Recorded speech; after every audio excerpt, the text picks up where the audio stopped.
Man, come on. I need this thing to go live. It look like we live, but now we got to get the IG to go live. Go live. All right, folks, listen up, man. Let's get it on the right screen. All right, real quick, Des, and I got public service announcement, then we're going to rock and roll with you. Hang on. Hey, listen. So May 11th is a day that just kind of sucks, man. So Douglas Alexander Zimbeck, who my oldest son is named after, got killed in 2007. I was coaching at University of Catholic downtown D.C. when it happened. I remember the phone call. It was a bad fucking day. Okay? And then fast forward 4 years, my swim partner at Bud's, John Zinn, fell out of a second-story window in Yemen. Whole bunch of background on it. I'm not going to talk about it, but he died too. So 2 of my good buddies died on May 11th. May 11th is just a shitty day, okay? So I talked to both families on May 11th, but I just want everybody to remember, like, we're not going to let them 2 names die. We're going to keep it smoking. I got a son carrying the name Zimbeck as a first name. We're going to ride this motherfucker till the wheels fall off, but a shout out to them 2 warriors, Douglas Alexander Zimbeck, United States Marine Corps, and John Zinn, Navy SEAL. So it is what it is. All right, folks, let's switch gears. If y'all don't know, the studio app right down there is on fire. Picking up some steam. We're doing good. All right, we got a winner on here tonight. There's a winner in our midst. Des, talk to us, brother. What happened? So we just had the national job drop for Air Force ROTC, and I just got a pilot slot. Let's go. So you're going to fly pilot. You're going to be a pilot in what year are you in ROTC? So it's a little bit weird. I'm commissioning early. Okay. I applied for it and got it. So I commissioned in December. Hopefully I can go to pilot training January, February, but you know, it's all over the place sometimes. So Okay. How many hours do you have? 45. 45 hours. So right there at the scratch minimum, what kind of grades you got? 3.5 GPA. Okay. What's your major? Marketing. Business marketing. What? Yeah. What? Yeah. Who's your dad? Who's your daddy, big dog? Who's your daddy, man? Is your daddy a 4-star general? He is an E3 Navy dude from the 90s. Go for. All good, brother. Who did you have some letters of recommendation? No. I was in a prior enlisted Navy, so I got out of Navy, went into ROTC, didn't know any better. You know, I got into the channel late. Yep. Realized ROTC is a shit show, and I'm gonna get into that. A lot of people didn't get pilot slots today. I know that. Yep. A lot of people didn't. Yep. So, I mean, like, you know, on my part, I'm a little bit older. I didn't fuck around. You know, I got a good pick some 95, decent GPA. You know, I work a lot. I work full time, so you know that was my problem. Just a couple bad classes every now and then, but you got to be good on everything. I had a 99 PT, so. Okay. You know, even that for some people with double E, 3.8s didn't get picked up today in my debt. So, you know, it's a bad day for some people. Hey, I told you, I got the number 1 dude at Penn State, did not get a pilot spot. And like number 10, 11, and 12 in his unit did. So, yeah, the Air Force is kind of scary, man. It's scary, bro. Like, yeah. I heard you talking with another kid the other day, telling him about subs in the Navy. That's no joke. I mean, I think that's what was happening today was a lot of major swipes. You know, they look at you like, you have a good degree, man. You need to be an engineer. Yep. Absolutely. So, well, good on you, Des. Hey, man, look, we're going to fly a little bit more. You in the group chat we have on WhatsApp. You killing it. Like, nothing but love, brother. You got Aaron Garcia's number? No, I don't. Okay, you need to reach out to him. He's in the group chat, but he's at war right now, so you got to give him a little bit of a break. He's a little stressed out. He flying C-17s. They ain't got a whole lot of protection. So Aaron's the homeless dude, right? That just killed it. Yeah. That's him. But he's he's currently over in the sandbox, and I talked to him 2 weeks ago. He was home for 3 days, and that dude looked like he aged 6-7 years. So he's in the real cut right now. So yeah. Well, we got some time. I also got a nephew. Shit, I don't know when he's leaving. I don't think he leaves until February. So kind of like you, but he's going to the NATO flight school that's in wherever it is, Oh, Stewart. NGS? Yeah, he's going to that. He's like Okay. he's killing it. So, Yeah. but I know Will's gonna talk to him. Will's gonna put him in the group too. So we got a bunch of dudes. We starting to pick up some steam in the Air Force. So Yeah.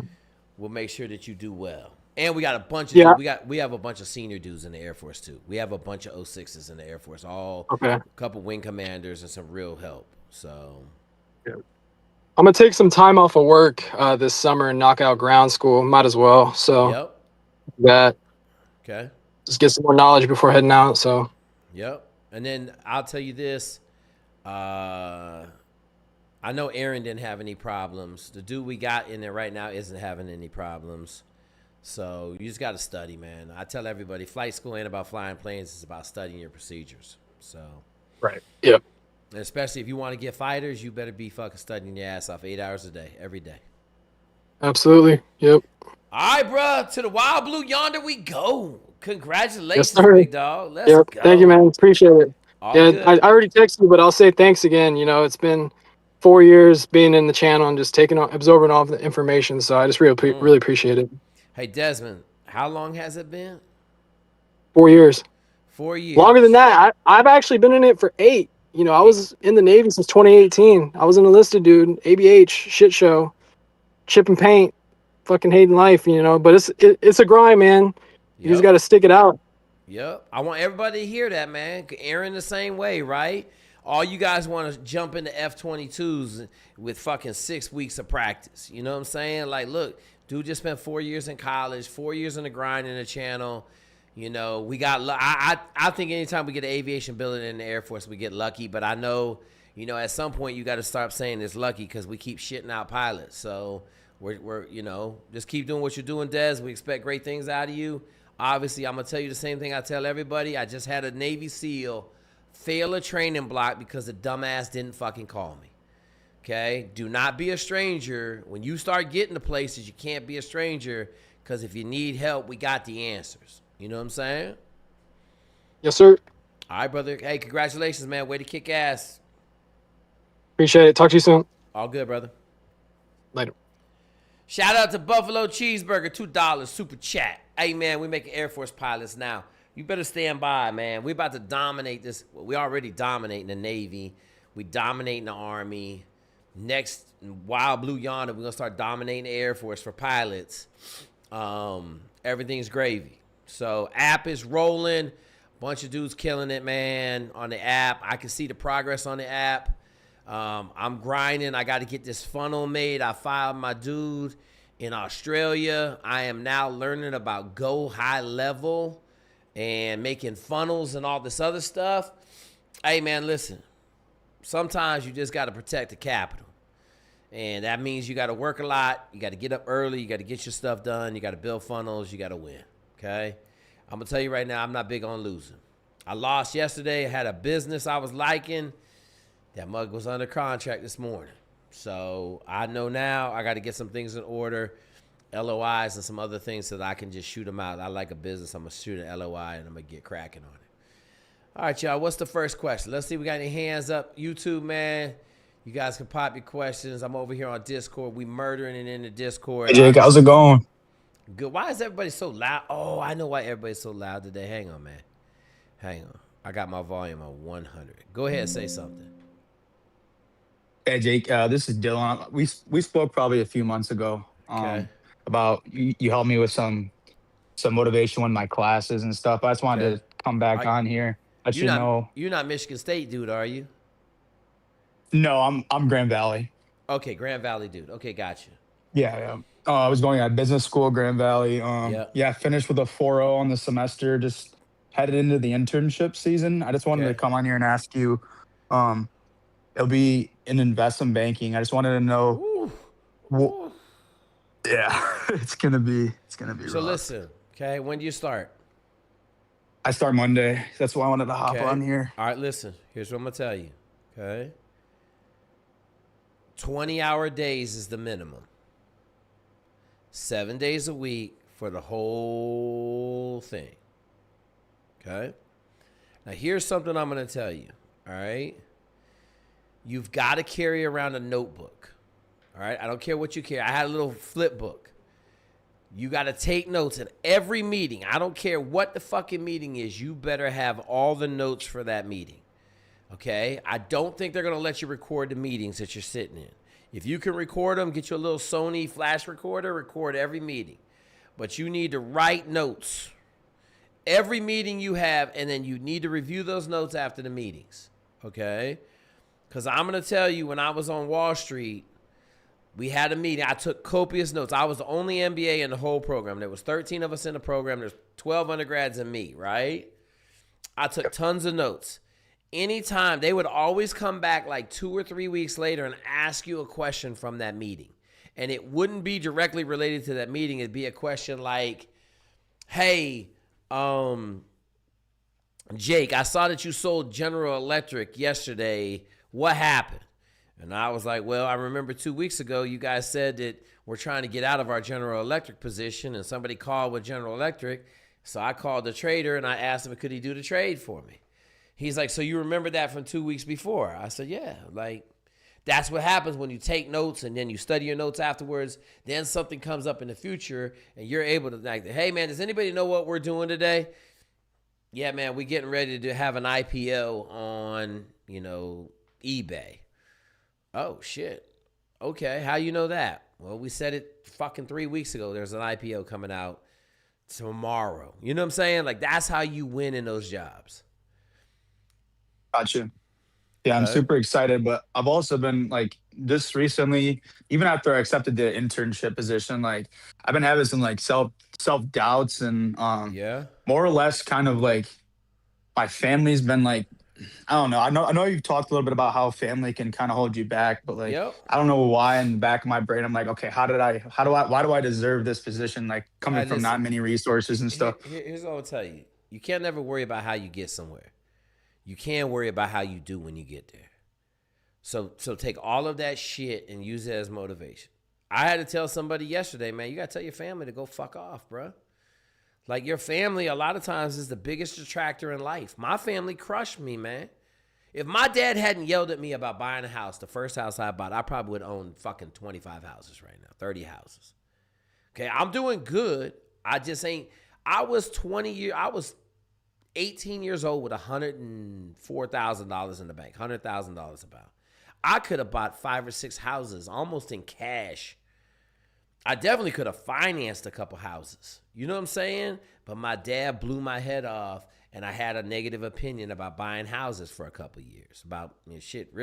Really about 8 years. Okay, and then I got on the house buying cycle, and I've been killing it ever since. But I know that if I had bought some houses in the early 1990s, shit would be different now. So you can't, you got to be a judge. Is your family helping you or hurting you? If they're hurting you, you just cut them off, man. Got you. Cool. Thank you, man. I just want to succeed in this and learn a lot. How many hours a day do you got to work? So it's Monday through Friday. It's in Grand Rapids. Hey, motherfucker! What did I just tell you? How many 20 hours a week? 20 hours a fucking day. Okay? Unless there's some other shit going on, you better be the number one fucking performer in this job. Okay? Now, you might work at a shop that's like, oh, you don't have to do that. You better work 20 hours a fucking week. How far a drive you got to work? It's like a 25, 30 minute. Okay, so I would tell you right now, you better just plan on working fucking 20 hours a week for the first couple of weeks until you figure out what the fuck you're supposed to be doing. Does that make sense? And then attire this suit every day? I would say probably so, but you gotta see. They may be like, depends on what kind of shop you're working in, right? Like, if you're working in Grand Rapids, there ain't no such thing as a fucking major M&A shop there. So you may be working investment banking. It may not be as stuffy as it is on Wall Street. Yeah, there's a few. Oh yeah, it's an M&A shop, but it's a lower middle market, so nothing like Goldman Sachs or anything. But and then also just wanted to ask your opinion on private equity and what you know about that. Can you get a job in it? The hardest thing is getting a job. Yeah, there's a few shops. A lot of kids are recruiting out of it. Guys that I hang around with, that kind of got connected to. But do you think it's a good industry to pursue after 1000%. investment banking?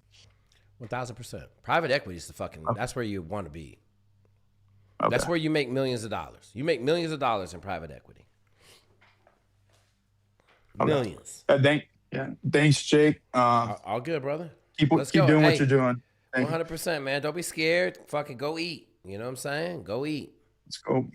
Okay. Yep. Thank you. All good.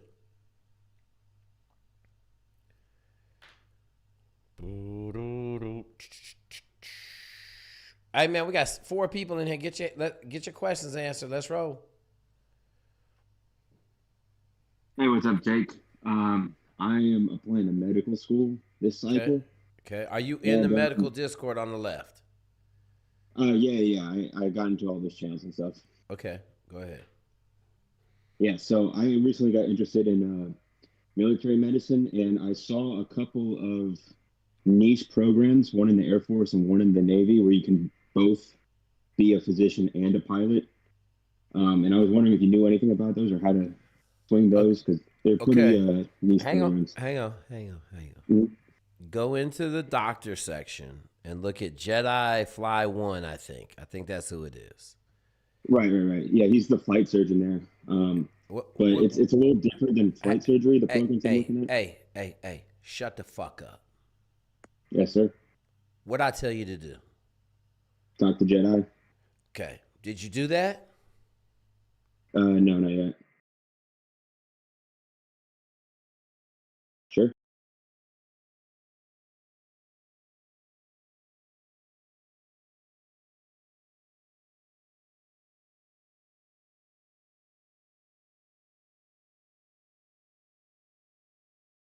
I guarantee you he gonna be able to answer. Ooh, I don't know what. My computer's going crazy. Ooh. Are you still there? Yeah. Okay, go see him, talk to him, see what he says. Does that make sense? Sure. Yep. Okay. Thanks. Oh, good, brother. Hey, listen, man. I'm gonna give everybody a reminder. Okay? Give you a reminder. If I tell you to do something, the worst thing you can do is sit here and keep talking to me and trying to explain how your life is different than whatever I told you to do. Okay? That's all I'm going to say. Next question.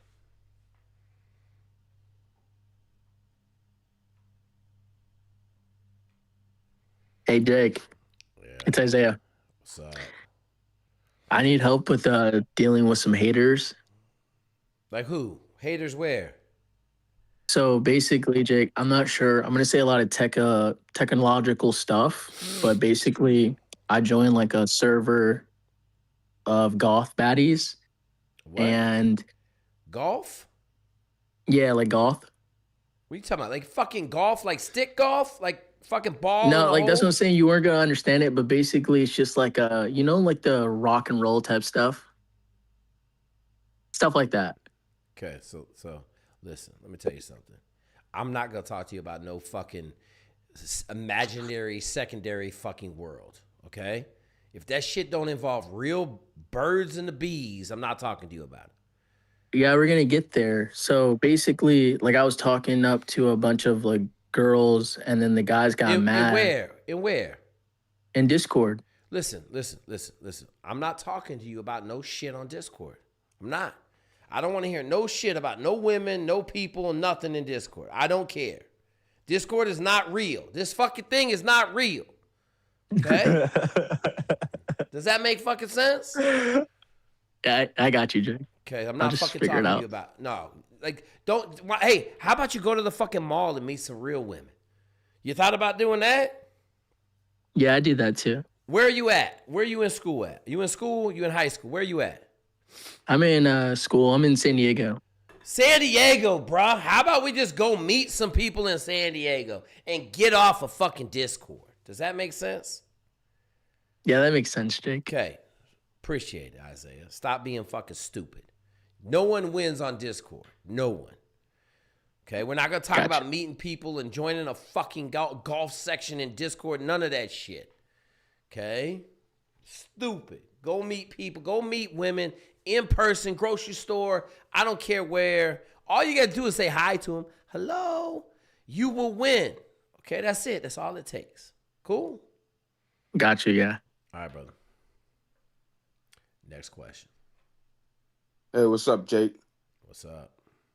I'm reaching out because right now I'm 21 currently. I just graduated 3 years ago from high school with a 2.5 GPA. I've been talking to recruiters, Army, Marines, Air Force, and things of that nature. I've just been looking for the right path, to get on to and stay correct. Have you talked to Staff Sergeant Shell? Yeah, on the last few, I would say around last month, because I just started working and stuff. So last month, I started speaking to Sergeant Shell.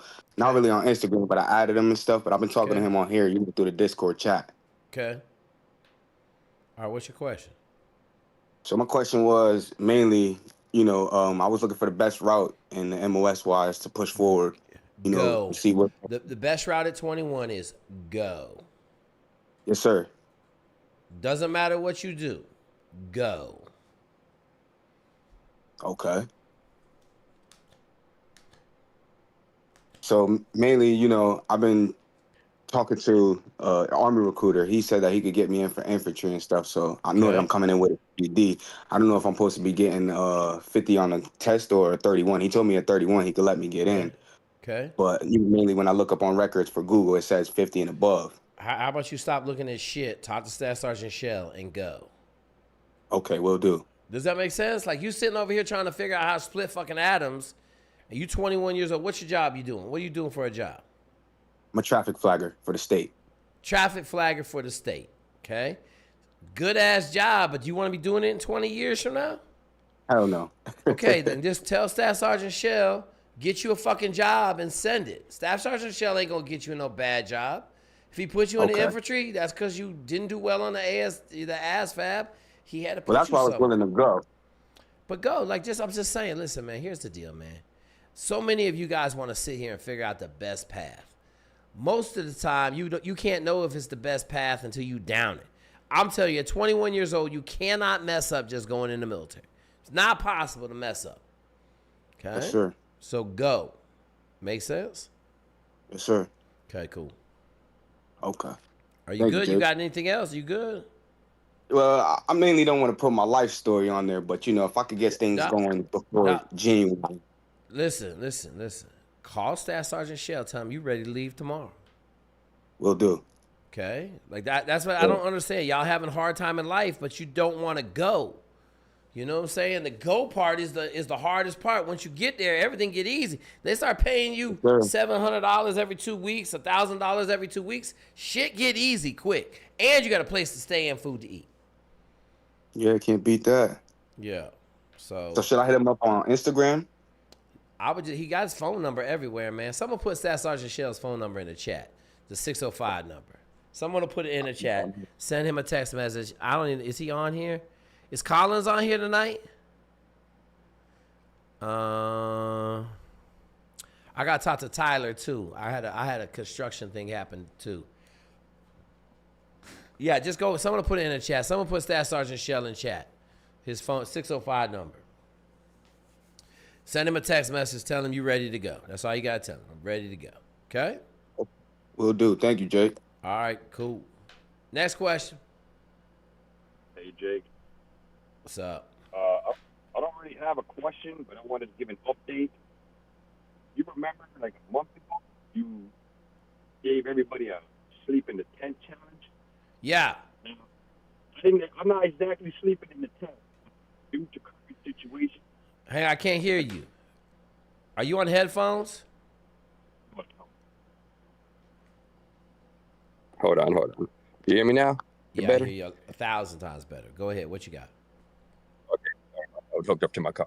But, no, giving an update. You mentioned about a month ago to everybody to do the tent challenge. Yep. And I'm not exactly sleeping in the tent.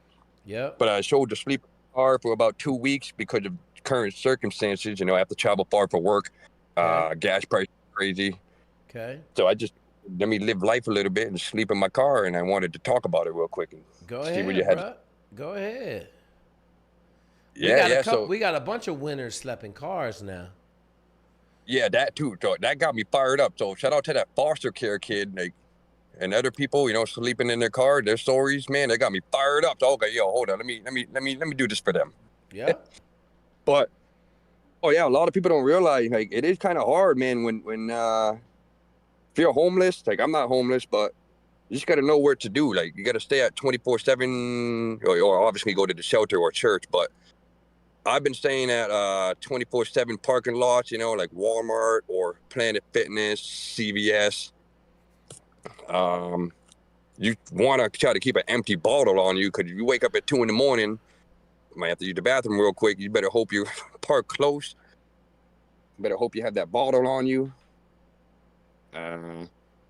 Yeah, it's quite an experiment. I mean, I'm not really stressing, but like, I just noticed certain things. It's just like, ooh, like, I don't think people understand. Like, if you hit that certain position in life, you gotta lock in and reach out. But I'm doing okay. I just has it motivated you? Oh, for sure, because I'm not exactly homeless, but like, you see people who are, and it's like, dang, you know, like. But no, yeah, I mean, I've been buying food at the grocery store. I'm trying to save money instead of going out to eat, taking it easy. I'm like, all right, let me get like this. Go to the hot bar at a Market Basket, Stop and Shop, whatever, like hot food bar. Yep. Now here's the other thing I'm gonna tell you. So this is something that I had Aaron do for 3 years. Every day we write a journal entry at the end of the day. Okay, it starts off, where am I sleeping? I'm sleeping in my car. What am I grateful for today? Okay, what were 3 things I had to overcome every day? And then a little blurb about how was the day. Because when it gets hard in life down the road, and it will get hard again, I won't be able to open that journal and be like, God damn, man, I slept in a car. I want to be able to read what it was like. I want those memories to come back in my head full force. He flying C-17s now. In 2 years from now, he gonna be flying for the airlines, making $400,000 or $500,000 a year. And in the course of 5 years, he's gonna go from sleeping in a Honda Fit to making $500,000 a year. Okay. Facts. Yeah. And sometimes you get in that position, you kind of forget what it took to get there. Not necessarily forget, but I want to be able to touch those feelings again of sleeping in a Honda Fit, hiding in neighborhoods around San Diego. Okay. Yeah, facts. Yeah, I'll write that down. I'll start doing that. All right. Yeah, I'm okay. I mean, it's just for construction people out there, sometimes you got to travel far, and if you don't have a wife or kids, you might, if you want to save a little bit more money, sleep in your car, man. Yeah. You know what I found out? All the oil field dudes have a little RV. So a lot of the oil field dudes they'll save their money and they'll buy like a little $20,000 RV, or they'll buy a van and they'll make a bedroom in the back of the van. Okay. So, yeah. I've been thinking about it. I'm sleeping in a Toyota Corolla. 2019 Toyota Corolla. Yeah, I know. You got to take that front seat out and make you a little wood bed there. That's what Aaron did. He took the front seat out, front right seat, and then made a little wood bed, had a little mattress he would lay down on there. It was pretty solid. Oh, okay. Yeah. I just put the steering wheel up as high as I can, move up a little bit, and lean back. It's just boom. Yeah. He had a bed on the right side of his car. He took the seat out, had an actual bed with some sheets, and he had some curtains on the inside of his car so he could curtain everything off. Yeah, that too. Yeah, some people. Yeah, you want that privacy. If you don't have tinted windows, you're gonna. Yeah. But no, I just wanted to give y'all an update. Like, I'm okay. I mean, I have a place to stay. I've just been doing this because I'm living in Massachusetts, Worcester area, Central Mass, and I've been having to go up to Maine. Like, Maine is paying more for solar installs. Yeah, I know, right? Fucking 4-hour drive. Yeah, you ain't. That's what is that? 7 hours? Total. Yeah, like we're averaging 6 hours of drive time. Yeah. You got to figure something out. Now, here's the other thing. I'll tell you this. You might be able to find a campground, because right now up there, a tent may be a little bit better than sleeping in the car. I know this, like you could buy a tent for, you get a tent for $30, man. Yeah, I started like 20, 30. Yeah, decent one for 30. Yeah, you get an air mattress, get the $7 air mattress from Walmart, fucking get you a sleeping bag, you be good as Gucci in there. Yeah, I'm doing good, man. Just been having to meet up with these guys in Manchester, New Hampshire, and then we carpool, Yeah, it's a pain in the ass, man. That's good stuff, brother. Keep grinding. Yeah, thanks, y'all. Thanks. All right, man. Hey, I'm putting an APB out on my boy Reese. Reese, where are you at? The last we heard, you was leaving Indiana, headed to Florida. I need you to check in, my dude. You know what? I got his phone number. I'm going to send him a text message right now. What's the next question? Who got the next question? Nobody? Euler?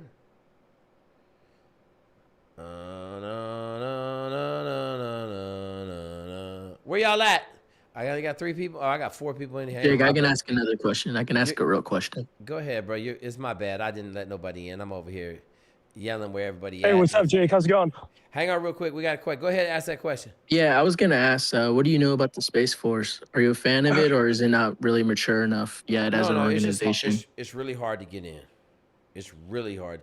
And what they've been doing is they've been taking a lot of officers from other places. So, like, they've been taking Army officers and stuff like that. So, just understand that it's hard to get in. I don't know if we got a single air. We probably got one, but I don't know who it is that's in the Space Force. Yeah, I was looking into it a little bit more. Okay. Let us know. I mean, Doc, it's the same as everything else. It's just hard to get into. If you need help, go over to the OCS section because we'll help you out. All right.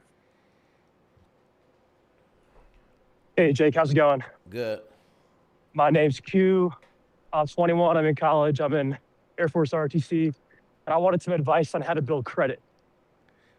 You talking about like fucking credit score? Yeah. Man, put that shit into Gemini and ask it. It's going to tell you get credit cards. And then don't spend no money. But well, I just heard you say it was a bad idea as a kid. That's what I'm going to tell you, bro. I'm telling you, I didn't have a credit card until I was like 28 years old. So I had an American Express back in college, but I just didn't like it because it would just end up to be too much money on it. You couldn't do shit about it, you know? I mean, is it really that important in the military? Would you say that's important to build credit? No, you're going to build credit anyway because you're going to buy a house at your first duty station. Okay. Hang on. Reese, jump on Discord. We want to update. Bye. Do you not need a credit score? To get in the military? No, for a mortgage. You got a VA loan, bro. They're going to give you it no matter what. You could have a 400 credit score. You're going to get a VA loan. You don't need it. They're going to give you a VA loan no matter what. Okay. That's all I was wondering. Thank you. All good, brother. All right. I put an APB out. Reese is coming out. We can get an update. See where my man's at. Okay. Next question. Yo, Jake. What's up?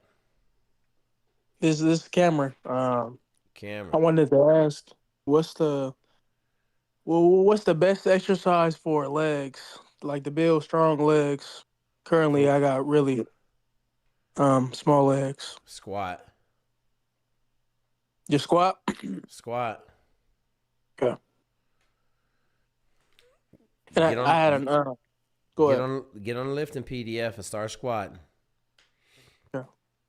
And my last question would be like, what would your advice be to someone? Me currently, I'm in Air Force ROTC, and it just What year? What year? Going into my second year. Okay. What's your GPA? 3.4. Okay. What school you in? I'm transferring to Fresno State, so I'm transferring from a community college. Okay. You got the ROTC scholarship already for Air Force? No, not yet. I'm going to apply for it in the fall. Are you okay? So you don't apply for it in the fall. You apply for it right now. The application's already over. Yeah, it's already over. I can't apply for it right now, so I'll have to wait till next spring. He's too late now. He has to wait for start of his junior year. Hey, man, y'all motherfuckers act like I ain't got like fucking 100 ROTC kids right now. I know he's too late. He can't apply until next year. I understand that. I know. Okay. All right. Yeah, but my thing was like, my question is that I think in ROTC, like the culture sucks. Like with the Air Force, like okay, so let me ask you a question. Are you fucking rich? Are you rich? No, sir. Okay, then you're gonna have to fucking deal with shitty ass culture. Okay. Like you don't have no choices, right? You got somebody paying for school? No, sir. Okay, then shut the fuck up and take it. You think I like going to the Naval Academy? You think that shit was pleasant and good? That shit one of the worst environments in the world to go to college in. But you know what I didn't do? I didn't say, I don't like all these sorry-ass, loser, rich kids.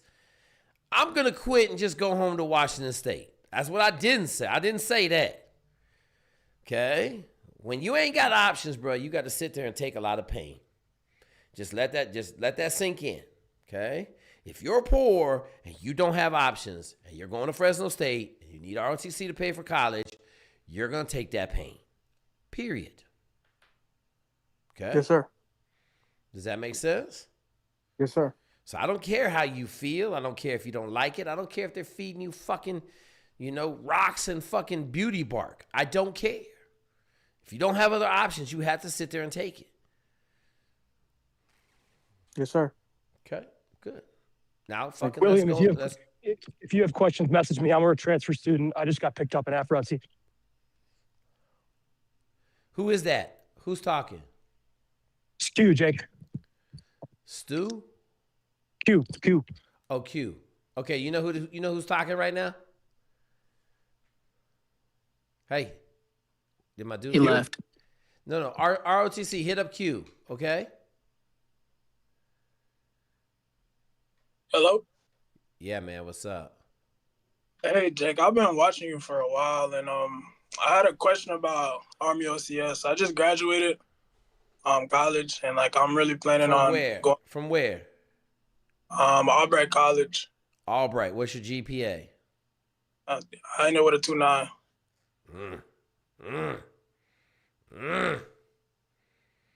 Is Albright in Pennsylvania? Yes, sir. Ooh, you gonna have a tough road to hoe, brother. I'm just letting you know. Were you an athlete? Yes, sir. I played 4 years. Oh, football? Yes, sir. Football. Okay, you might have a chance. Who your letters of recommendation from? You got letters of recommendation yet? Yeah, I got them coming in. From who? Warrant officer, and I talked to him, and he has some other officers that he's gonna talk to. What do I need? What do we need for recommendations? I'm confused. What do you mean? Okay, so you need colonels, 06s, and you need generals or admirals to write you letters of recommendation with a 2.6 if you expect to get picked up for Army OCS. I said a 2.9. Oh, okay, you have a 2.9. I don't give a shit. Is it a 3.5? No. Okay, so then you need admirals and generals to write you letters of recommendation. Ask your warrant officer if he has any generals. All right. Okay. Second thing I'm going to tell you is, are you in the OCS chat on the left? Yeah, I am. I've been looking in there, but I haven't really gotten any responses or anything like that. Listen, bro, don't come on here talking about that. I just went through here yesterday. There ain't no questions in the OCS board. When I look at this, did you go to the resource section and pull down all the resource section and the guide, the OCS guide and the application guide? Yeah, I looked at all of that. I'm saying I've previously been in there. I haven't probably 2 months ago, and I messaged Sergeant Shell. I never got a response from him. Okay. So messing and Shell in here ain't gonna help you.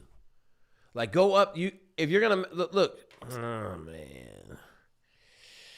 Collins ain't on here right now. Go up into the best thing to do is text Staff Sergeant Shell and ask him for Collins' information. Collins is handling the officers for them. That might be a way you can kind of circumvent some trash. But hit Collins up. I don't know what Collins' name is in here, so I can't even help you with that. But hit up Staff Sergeant Shell and ask Staff Sergeant Shell for Collins' information. Because, here he is. Motherfucker that came out the woodwork and shit. Hang on. So DM Collins right now. You see that USA Wrestling symbol right there? Yeah, I see it. Okay, DM Collins and he'll get you taken care of. All right, I appreciate that. All right, man. Let's go. Collins, thank you for surviving your latest wrestling match and coming on the channel. Appreciate the help you've given us, brother. Really do. All right, next question. We got 13 people in here, man. We're gonna be rolling. We rolling. Let's go. Shout out to Doug Zimbeck and John Zinn, man. Fuckers died. Hey, Jake. What's up? It's Luke. I have a Norwegian foot march race on Saturday, which is 30 kilometers at 24 pounds. How far? And I was just wondering, how far is 30 kilometers? Like half? It's like 18.6 miles. Okay, 18.6 miles. All right. What's your question? Just wondering what recommendations you have to kind of like taper off for it. I'm only running about like 11 miles this week, and I was planning on just doing like a light swim on Friday, the day before. You should be able to run that at Mach speed. How long is it going to take you? I'm not sure. I'm shooting for 4 hours at like the maximum. No. But I want to get like 3:30. You could just run it. You got 35 pounds on your back. You should be able to run 35 pounds all day, 10-minute miles. That's what? 10 minutes, 18, 180 minutes. That's 3 hours, bro. Go, like, just run it. Yeah, I can. It's only 24 pounds, actually. Run it. That's like a heavy pair of boots. Yeah, you'll be all right. Yeah, just for sure. Let us know how fast you run. For sure. Okay. Kill the Norwegian. Thanks, Jake. Cool. Yep. Hello? Hey, Jake. This is Dave down in Tampa. Dave in Tampa, what's up? How you doing, brother? Good, man. Hey, I don't know if you heard, but last week I heard that Coast Guard's finally getting a special missions command created. I heard. I got to call my dude that's he already in the unit. I need to call him and ask him what's going on. Yeah, they said they're going to fill it with special operators. Yeah, they are. They're like, I will see. Here's the deal. I don't know if they're going to go to the other services and get them, but they're not going to stand up a command. Like the Marines came and trained with the SEALs, and like, I don't know. They already do the fucking job. So I was about to say that the article was saying that they're already doing drug interdictions and a lot of the stuff that's necessary for that job.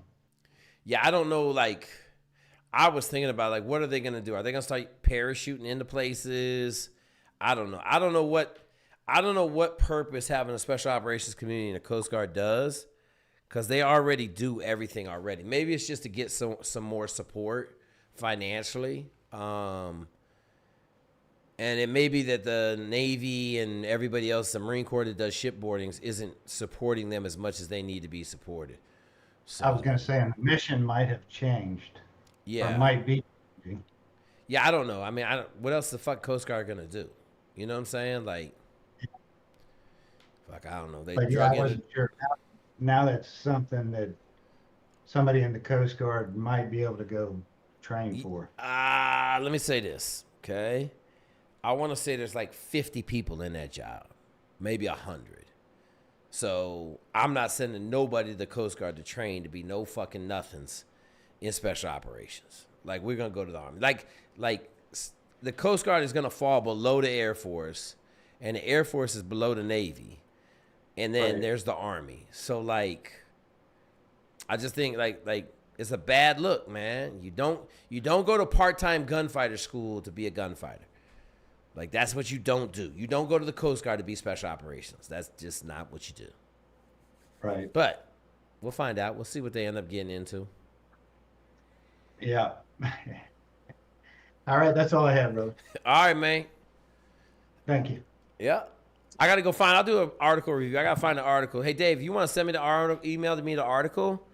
I'll do an article review on it. But I read it. I saw it. I just didn't pay it much attention. I want to say it was in Military Times and it popped up. Okay. So I might not have a reference to it. I'll go fish for it. It'll be easy. It's 2026. Yeah. Put that shit in Google. It'll come up. I'll figure Special Missions Command for the Coast Guard. Yeah. Hey, one other thing. I don't know if you realize that SOCOM does an annual demonstration on the bay in Tampa. Yep. They film those. You can Google those on YouTube. I mean, you can look them up on YouTube. Yeah. And they're pretty badass. Last year, I think they had the King of Jordan there, and they had individuals in flight jetpacks on their back, jumping from bow to bow on boats in the bay, just waving to them and then taking off again. Yeah, so the best demonstration I've ever seen is going to be the SEAL reunion in Little Creek. I don't know how big they're doing it anymore, but it was a 4-hour demonstration, 3-hour demonstration, man. Yeah, the one in Tampa Bay is phenomenal. Phenomenal. So those gunboats come in, and it just, you can't hear anything but a wall of lead coming in. Did they have like F-18 cast support? No. So like they had Little Birds, MH3, MH. Yep. MH6s. Yeah, but they had they had a drone attack, a simulated drone attack, and they had Marine recon and paragliders chasing them off. Yeah, I don't know about paragliders, but fuck, let me know how that works out. Yeah. All right, brother. Appreciate it. No problem. We'll chat with you. All right, man. Next question. Hey, Jake, can you hear me? Hey, Jake. Okay, go ahead. My name. One of y'all. My name is Daniel. Daniel, go. Daniel, what do you got? All right. I talked to you about a month ago. I got an ROTC scholarship for the Air Force. Okay. I talked to you about Air Force Academy, stuff like that. Okay. I also talked to you back in like November about the Air Force Academy. Kind of applied late, like 0% chance. Okay. I got waitlisted back in April. Okay. And I just want to like update you. This isn't really a question. As of yesterday, I got appointed to the Air Force Academy. So, you know, I've been talking to you about that quite a bit. So I just want to let you know that. Are you going to go? Yeah, absolutely. Yes, sir. Okay, good. Good. I'm glad I was wrong, right? I'm glad your 0% turned into a fucking appointment off the wait list May 5th, 13th. I got one more kid that I'm waiting to get off the wait list. But yeah, go. Do not choose ROTC over the Air Force Academy any day of the week. No, I got to tell them that I'm leaving. But yeah, just thanks for talking to me about that. Just want to let you know. Awesome, brother. Send me a picture. I need a picture of Desmond too. We're getting a lot of shine today. We got Air Force Academy. I got 2 kids at Air Force Academy. Send me a text. You got my phone number? Yes, sir. Send me a text message, and let me see if I can find my 2 Air Force Academy kids. I think they're sophomores this year. I'll put you in contact with them. All right, sounds great. Thank you, sir. All right, all good. Congratulations, man. Thanks, sir. Have a good night. Yep. Hey, Jake, how's it going? What's up? It's HSC Carmona. So I'm actually active right now in the Coast Guard, and I did see the memo for the DSF. Okay. And it's basically kind of like a reboot of what they used to have, known as the DOJ, which was Detachment Operation Group. Yep. So they're just basically trying to unify all the MSRTs, TACLITs, MSSTs, and all those other units together into one command. And they're trying to expand it. So the memo said, I think they're looking for approximately like 650 extra coasties in there. So they're opening it up right now to all rates in the Coast Guard, anyone that's interested. It's going to be 650 guys? They're trying to expand it 650 more guys. More guys. How many are in it right now? I can't give you an exact number. I'm a corpsman. I really don't know. Roughly. Is there more than 200? An MSRT? I highly doubt it. I don't think so. They're very selective. And then TACLIT's kind of like the bigger one. I got a couple ME people I used to be on the boat with, and they went TACLIT, and they're currently doing that. What's the difference between TACLIT and the other one? What's the difference? The MSRT is more like terrorism reaction force. Okay. TACLIT is more like that video that you saw where they jump on the narco sub. So they're more like law enforcement. MSRT is more specialized to response. Yep. Gotcha. But anyways, my question was, I got on here, I think like 2 weeks ago. Okay. I was the OCS doing the night school for nursing, and I was debating between nursing and the rescue swimmer. I don't know if you recall that, but I decided to focus on my nursing. Hold up. What did I tell you back then? What did I tell you? You said you weren't mad with both. I can either try to do the rescue swimmer, and since I have kids or whatever, it's kind of not great for the family. Yeah. Or I could go finish up my nursing, go to be a CRNA, and make money. And get paid. Yeah. Yes, sir. Make $200 a year. Yep. Yeah, that sounds like a lot better job than fucking going to be a rescue swimmer and shit. Yeah. So yeah, I thought about it. I sat with my wife, and I'm gonna go the nursing route. Cool. However, I do have a question. So go ahead. My wife is Spanish citizen. Okay. So there's the option to go study medical school in Spain. Wait, I already found a college. Hang on. Are you going to medical school or are you going to CRNA nursing school? Well, that's my question. Stay here in the States and go CRNA route, or I found a school that takes the GI Bill in Spain for medical school. They're both 6 years, basically. So the advantage with me is obviously I'm a citizen, so I wouldn't have to work with the whole medical visa coming back and everything else. But I do know they're a little more iffy with international med students, graduates, for matching and everything else. Let me say this, okay? That ain't we're not gonna play no games. Go into the talk to One Fly Jedi, or go into the doctor's, go into the medical section and ask the question. Because here's what I would say: you can go to the Caribbean and get you a doctor degree, and come back to America and ain't get shit with it. Okay. So, have you taken? Are you gonna take the MCAT? So if I stay stateside, I would just go for the nursing, just because how expensive it is, and I got 2 kids, and it's okay. So it's a lot more. You know, there's a lot of ways to pay for medical school, correct? No, I just thought the GI Bill, and it doesn't cover it. Yes. It doesn't cover medical school. Not like completely, not the total amount. I think it caps off to like 100 something. You know about HPSP in the military? My pharmacist, she told me. Okay, HPSP will pay for the whole fucking thing. You owe them 11 years, and you're a doctor in the military. Yep. For that one, I would have to do, like, my nursing degree the bachelor's wouldn't matter, because I would have to do all the. Are you on you already got your bachelor's in nursing? No, I'm working on it. I'm halfway there. What's the point in going to Spain for medical school? Other than you can just go to Spain. It doesn't sound like there's any actual purpose other than you want to live in Spain. No, so my idea behind it was, if I go to Spain, I did find a GI Bill approved college out there that does cover the whole tuition, so I would be debt free, and then just work on, or they do work also on the USMLE 1 and 2 while you're in college, and then from there come back stateside and try to match residency here and then work here without a debt. Okay, that makes more sense. I mean, yeah. I go in the medical section and ask some of the doctors that. Everybody I've known that's went overseas and tried to come back to the States to do residency has ended up with fucking hot dogs in their ass. Okay? Yeah.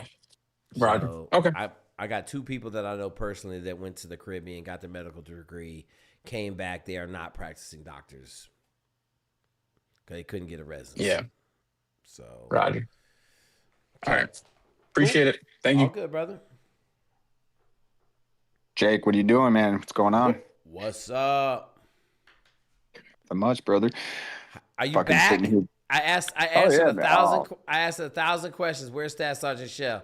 I said Staff Sergeant Shell is resting from getting beaten about the head and neck in school for the last 5 months. The last 2 days I've been in my office until like right now. I just got home, just catching up on everything, working on packets, pushing a bunch of people. So now's the time to get going. I do want to put this out right now. I don't know if this I did put a message out when it first happened, but the Army has closed active duty jobs for everything except for 4 jobs. So if you don't want to be an 18 X-ray, 18 X-rays open. Let's go. Oh, yeah. What else we 18 got? X-ray, infantry, 11 X-ray. 11 X-ray. Let's go. What else? I think it's 19 uniform and 13 uniform, which is air defense and artillery. So it's all combat. Okay. Yeah. Hey, we got to call a spade, Staff Sergeant Shell. I do believe we told everybody on this channel in October to hurry up and sign up. Yep. Because it happens every year. There was going to be nothing left. This is the fastest year I've seen in recruiting where they've closed all these jobs. It's usually closer to the end of summer, and now we did it in the spring. So it's going to be rough. It's going to be a rough summer for the admin people. If you want to be, in even like tech, like the signal and the cyber stuff, gone. Like you're not doing it for a minute. So, 68 whiskeys. I hear that probably is the number one job I hear constantly. Yeah, no shot in hell. So, they're not approving it. They're not doing it. I know that's not what we do here a lot, but if you want to be a reservist, the Army's hot on reservists right now. There's like a $30K bonus on that shit. So if you want to keep your job and do part-time shit, there's a lot of money attached to it right now to be a reservist. Hey, you don't do reserves or National Guard, correct? I do reserves. You do reserves. Me, I don't know. I don't really. Yeah. Collier, he's actually a reservist. My recruiter is a reservist. He's an active guard reserve. So his main job is supposed to be getting reservists, but we do our thing. You already know what we do. So, so he puts in everybody. But my office, we do active and reserve. No National Guard, but reserve. Gotcha. So we do the federal side of both. Gotcha. Hey, you weren't here earlier, but I got to remind everybody, Staff Sergeant Shell is here for questions. Are you staying on or are you leaving? Nope, I'm here. Okay. I was dealing with a phone call a minute, so I missed the first couple minutes, but I'm in here. Hey, we're not doing recruiting on Thursdays because Staff Sergeant Shell's been trying to win a one-legged race and he's got double amputee and shit. Okay, so we're doing well. We'll bring it back. I think the best time to bring it back will probably a few weeks from now. I mean, we'll do more of these, but we'll see. You only got 4 jobs open, so if they don't want to be an 18 X-ray or an 11 X-ray, we really ain't messing with them. Because we're just chilling. I mean, I have a feeling that the jobs for fiscal year 27 will open up probably in the July, August timeframe, but that's just me saying that based on experience. I haven't seen a memo. Nobody's said it. It's just kind of what I'm thinking. Cool. Let's go. All right, Staff Sergeant Shell, way to be a killer. Hey, what's the count? How are we doing on count? You got any idea what the count is? I think we're at like 27. All right. Like that. Man. Not bad for closing the doors for 4 months. I mean. yeah, for disappearing and having to go to school to get promoted. So. Telling you. And then they brought me back and sent me to the next one, so that way now I don't have to worry about school until I'm a master sergeant. So we chilling now. Let's go. Congratulations on all your school, all your marching, all your uniform inspections. Now it's back to the rubber meets the road. Let's sign people up. Damn right. We're going. Moving quick. Absolutely, brother. All right. Staff Sergeant Shell, thank you so much for everything you do. Collins, thank you so much for everything you do. Collins, you'd be happy to know that a 400-pounder broke one of my ribs in a wrestling match. My shoe fell off, and I promptly hit my head on a dresser, got knocked unconscious, and then he broke my rib. My rib sucks right now. It'll probably be another 6 weeks before it stops sucking. But everybody takes L's. It's just part of life. All right, let's go. What's the next question? Yo, Jake, is Reese. Reese! Where are you at? I'm still here, man. It's my last week. Dog, does she know this is your last week? Nah, I told her I was not going to visit my mom in Miami and shit, but... Good. Don't say nothing, okay? Listen, let me tell you something, okay? You're going to hurt her feelings in either way, but what we don't want to do is give her a week or two to think about it for her to come up with some dumbass plan to keep you there. Does that make sense? So listen, just, hey, I'm going to see my mom, give her a kiss, be out, okay? Block her number, and no, when you cross the state line, you just forget about her, okay? All right. Yes, sir. Shit. I mean, I kind of just been feeling like, like, I know it's gonna be hard and like, you know, obviously like just not knowing. And obviously we had this talk, like, you know, obviously me coming out of foster care, like my relationships just be limited. So the ones that I do have, I really do cherish it. So I mean, like I feel like just mentally, like I feel like once I do like really do leave, I'll feel better about it. But right now, this shit is like, damn, like it's like, damn, I feel like not that I'll never meet another girl, but because I know obviously it's hella girls outside. Like obviously, like I know that, but I don't know. It's just in my head. It's just like fuck. Okay, Reese, I got you. Okay, why are we leaving in the first place?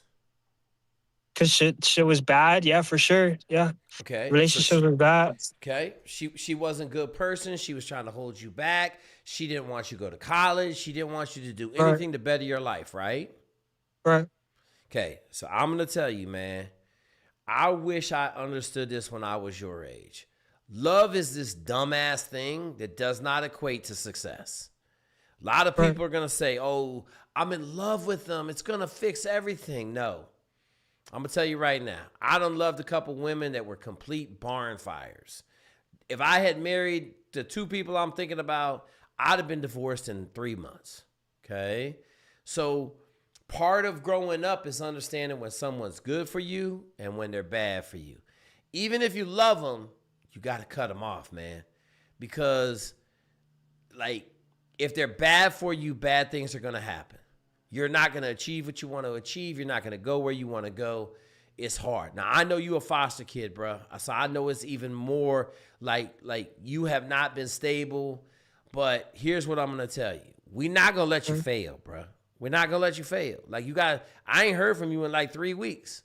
Someone asked where the hell you were at. I said, man, I'm going to call him, get him on here, okay? You got to come on here, bro. I'm going to tell you right now. This is a fucking... This is the most gangster support system in the history of mankind. Okay, this channel right here. Because if we tell you we're not going to let you fail, we're not going to let you fail. Okay? I just be trying not to, like, I don't know, I be hearing, you know, all these, they want to go to the military, they want to do all this, you know, this shit, and I don't be trying to, like, come on here with, like, you know, the emotional shit or, like, the, you feel me? Like, listen, you're all right, though. I expect emotional shit out of you. Right? Hang on. Hello?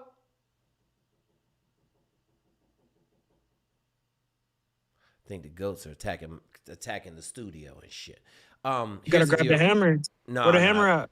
Yeah, the hammer right here and shit. I got it right here. In case a motherfucker break in, I'll give him the business real quick. No, I expect that out of you, Reese, right? You still young. You know, it's gonna be a couple years until we get you stable in school, you start crushing them grades. We get you on track to be a doctor. You know what I'm saying? Like, I'm going to tell you this, Reese. I got somebody else I'm working with. They going to West Point, okay? We're talking about, this is probably a 10-year development plan for your ass. That's the thing that people don't understand, man. Like, my dude right now is a captain in the Army. He been on the team since a sophomore in high school. Went to West Point. So we talking about he been in the program for 10 years. He's still getting it. Okay, I got some dudes that are in the program right now. They're going to make Admiral. They've been in the program for 23 years. So, like, I know this is a long-term development thing with you. I just need you to stay in contact because I do a bad job of staying in contact with you. Okay? Right. But you got to understand, like, I know what I got with you. I know what's going to happen. I know what to expect. I know what kind of resources we're going to have to pull out of our ass. I know we're going to have to make some phone calls to help you out somewhere along the way. But that's what we do. You got you got like a 3.8 in high school? Oh yeah, my shit was pretty high. I don't remember the exact number, but my shit was pretty high. But you see what I'm saying? My SAT score was good too. Yeah. What was your SAT? 1400? Yeah, my shit was 14. Yeah. So I got a 1400, 3.8 student living with some crazy ass bird in Indiana. Came out the foster care system, and you want to change your life. There's going to be all sorts of shit you're going to need help with. But here's the deal. We already said we're going to help you. So you just got to trust that we got so much fucking success, Reese. I don't have to sell you on this shit. I just need you to show up. You know what I'm saying? Yeah. And I know it's going to be hard to leave her, man. I know it is. You know, you probably going to cry. That's okay. This is just the first time that, like, you feel me? Like, I got a DSP job. I'm making 3 bands. Like, even though that's not really shit when you think about it, like, whatever, like, people make more money. But for me, coming out of foster care, like, that's a lot of money. Like, I never had a car before. I never made money before. None of this. So this, like, the first time that's, like, the only real issue I'm really having is just this emotional boundary between me and this girl. And it's like, bro, it's like, fuck. Okay, so listen. I expect you to cry. I expect it. I cried when I was your age. Babe broke up with me. I was crying and shit, right? This is part of growing the fuck up in life. Okay? You got to make hard decisions in life to get where you want to go. And a lot of times, a woman will derail that dream faster than you can imagine. All right? The one time I had to get rid of a woman, I got rid of her quick. I was in high school, I had to go win a state title. I got rid of her. It wasn't easy. I wasn't happy about it, but I did what I had to do, right? You guys want the easy shit, and I know I'm not necessarily you, but like you've had a hard life already. People want the easy way out. You don't get greatness with easy. The two don't go together. They're not together. If you want to be great, you're gonna have to do some hard ass shit. For you, like the schoolwork, I would say for most people, being a doctor is a schoolwork, correct? But for you, it's going to be like, you got to get out of this toxic ass relationship you're in with this girlfriend who's a complete fucking loser because she don't want you to go to college, right? Like, yeah, I got a 3.8 and a 1400 and I'm fucking delivering packages for fucking for Amazon, right? I'm matching delivery numbers and organizing my totes and fucking running to every stop. And that ain't it. Not when I got a 1400 SAT score. You know what I'm saying? Mm-hmm. And we ain't even made no real calls for you yet. Yeah. You know, because I know I can make one phone call and we can fix this whole problem immediately. But I haven't made that phone call because I like the idea of you going to college for 6 years, like University of Florida, whatever you're going to do. Okay, I know you applied to 2 schools. I haven't heard nothing about whether you got in, none of that other shit. But like you know what I'm saying? Like I like that idea, but I also got a backup and a tertiary plan for your ass. If that doesn't work out, I will make a phone call and I'll ask my guy for a favor. Right? And then we're gonna fucking this hammer gonna be following you around. You're gonna fucking do a good job. You're gonna kick ass. Because when we ask for favors, then I need you to win because then we get to ask for more favors. Does that make sense? Right. Yeah, of course. I would definitely never.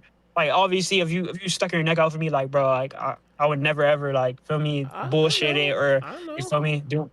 Listen, bro, you don't have to tell me that because I wouldn't stick my neck out for you if I didn't know it was going to be a good experience. You know what I'm saying? Right. I've been doing this a long time. I know when I got a good dude and I know when I got a bad dude. Okay? That's the part that you guys don't understand. Like, I've been in leadership for 35 fucking years. I know good people when I see them immediately. I don't need fucking 50 years to figure out that you got a fucking 3.8 and a fucking 1400 SAT score. Your ass shouldn't be delivering packages for Amazon. You know what I'm saying? Yeah. Because I'll tell you this. You want to know what we really, if we got to go to nut cutting time, we're just going to put you in a helicopter in the Army. Okay? If you go to Florida and in fucking 2 months, everything just falling the fuck apart, I'm going to put you in a helicopter in the Army for 7 years. You're going to go fly helicopters. Go ahead. No, I was just gonna say, and like, bro, like just talking to you, like, and we are just mapping this shit out. Like, yeah, you just gonna go to school. We gonna figure it out. If you gotta make any phone calls, like, we gonna make any phone calls. Like, I can see the vision. Like, I can see like it happening. I feel like my biggest shit is just like it's just the leaving part. Like Don't worry about like it. just Listen. the bad shit. Listen. I'm gonna tell you about decision making. Okay. Simple decisions sometimes can be hard, okay? Hard decisions are easy to me. If I got to make a hard decision, I make a decision and then I live with it. I don't sit there and keep going back and thinking about the decision or none of that shit. Hard decisions to me are easier than easy decisions because easy decisions you can sit there and hem and haw and there's not a lot of repercussions. For you, this is a really hard decision. correct? Right. But if you don't make the right decisions, your ass ain't going nowhere. Right. So you got to ask yourself. You got to look up and look in the mirror, stand right in front of the mirror and ask yourself, am I okay being here at 30? How old are you right now? 21? Yeah, 21. 21, okay? You got to look in the mirror and say, am I okay being in this same fucking mirror at 30? Or at 30, do I want to be a practicing doctor? Let's say you go into orthopedic surgery. You got 6 years of medical school. You got 5 years of residency, 6 years of residency. You'll be 31 years old. You'll be a practicing orthopedic surgeon. Okay? Yeah. Right? And that's what I want too. Like I want to listen. You can't tell me what you want. You got to look in the mirror and tell yourself what you want.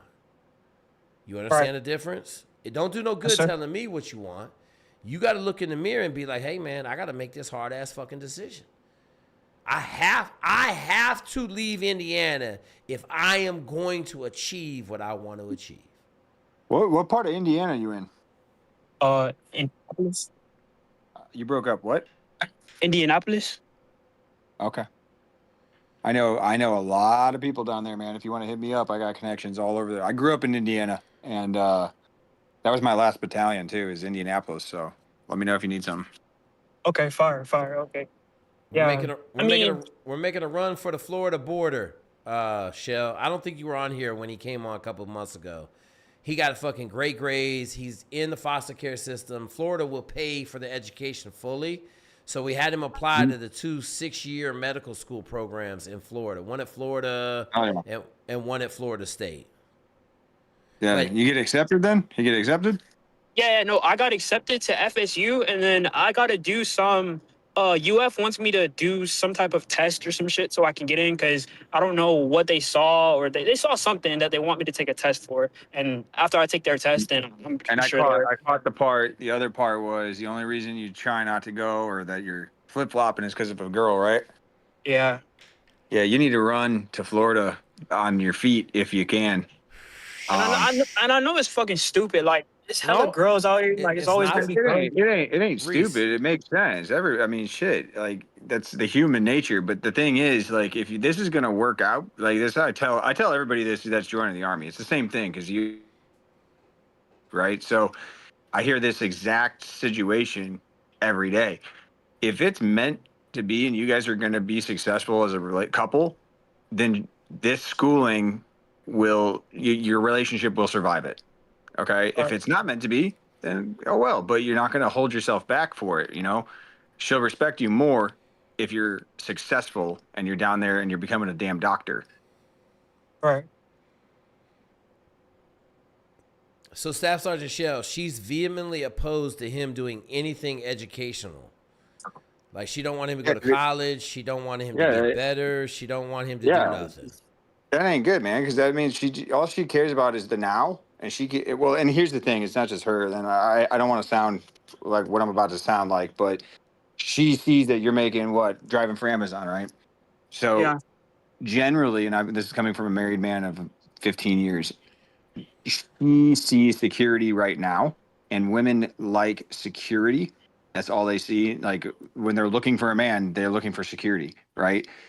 She sees it now, and in her head, if you go down there and do that, you're risking that security. So she doesn't like that idea. Yeah. Right. But she doesn't, she's incapable of seeing the future and how much more security you guys could have and, luxury, So you either need to make it clear that that's how it is.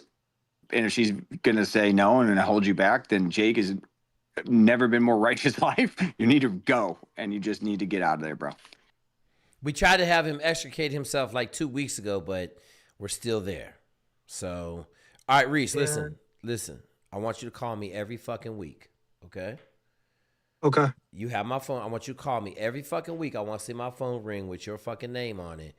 I don't give a fuck about Discord. I don't care if you come on here. I need to talk to you every fucking week, okay? Okay. Because what I don't need you to do, I don't need you to fall off this bandwagon for some silly reason.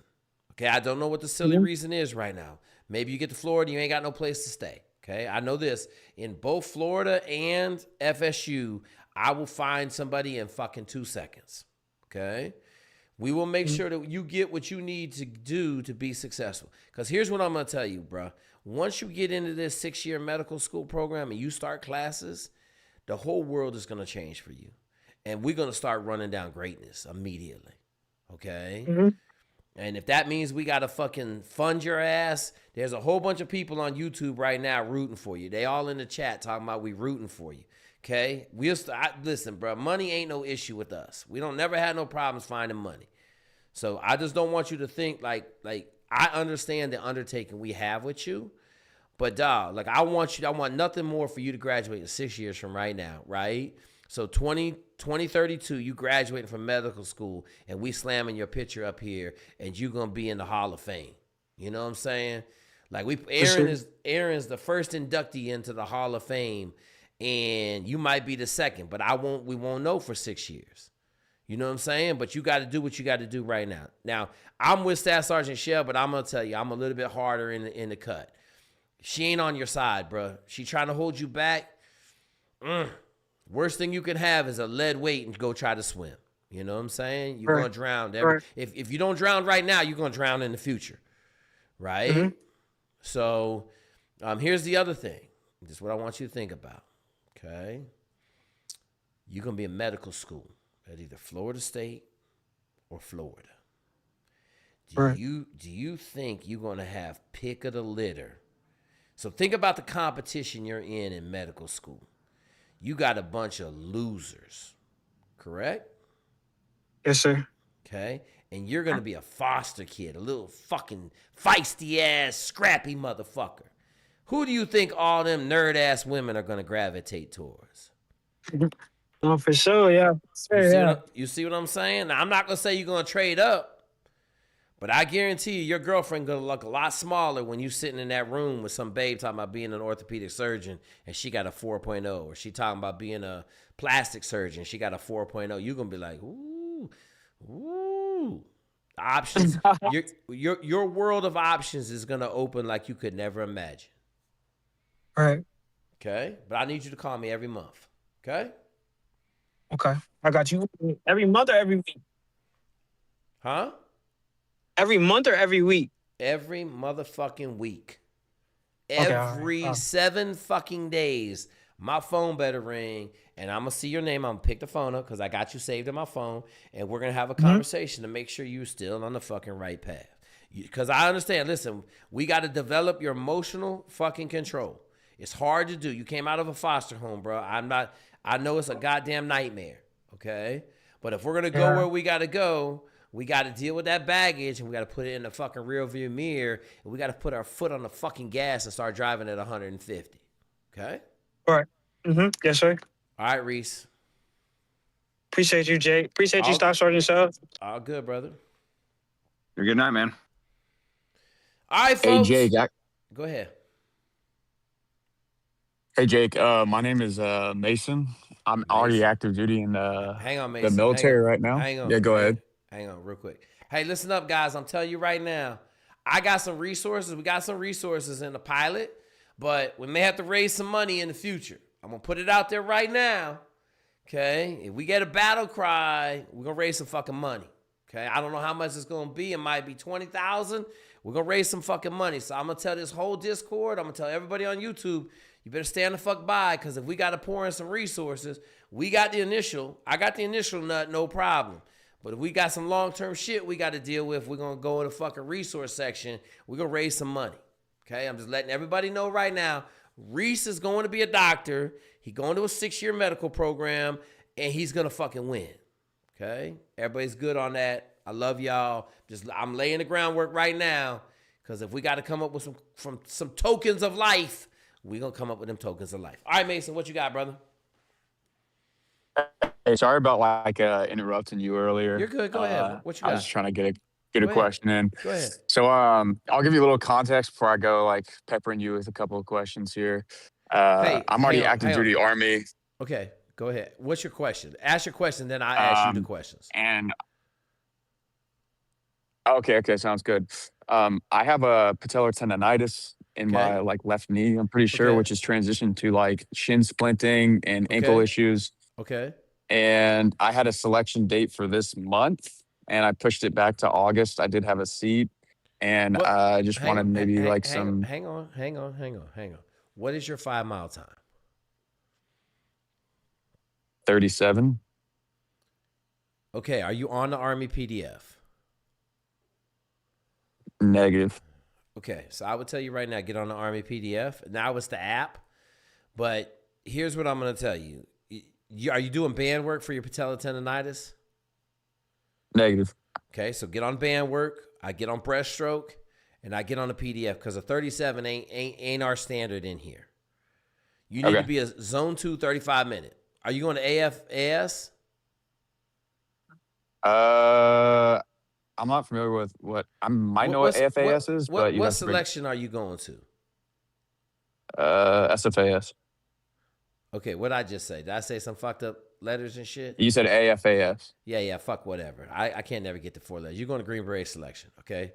Uh-huh. We want to be running a 35-minute zone 2. How many miles a week are you running? I was running like 25 miles a week. I would do 10 miles on Fridays. How many miles? At like zone 2s. How many miles you rucking? That would include my ruck. I would do an 8-mile ruck on Wednesdays. Listen, dude. That's not enough. Not even close. Like we're gonna roll in there on 55 fucking miles a week, bro. Okay. What's your job in the Army? 11 Bravo. 11 Bravo. Okay. Are you got PT in? You got PT in the morning? I do a SFPT program that we have here on the installation. Okay, so here's what I'm gonna tell you. I don't know what the fucking regular Army's doing, but we've been shitting out success. Okay, we haven't had nobody go. We've maybe 10 years ago, my dude Aaron went to selection, didn't get selected. But since then, since we built the Army PDF, we ain't had no fucking problems. Okay, so I would just tell you the app. You can get on the app. You can dig around. Someone might have the old Army PDF if you just want to look at that. But I'm gonna tell you right now, you're bullshitting. Like your preparation is bullshit.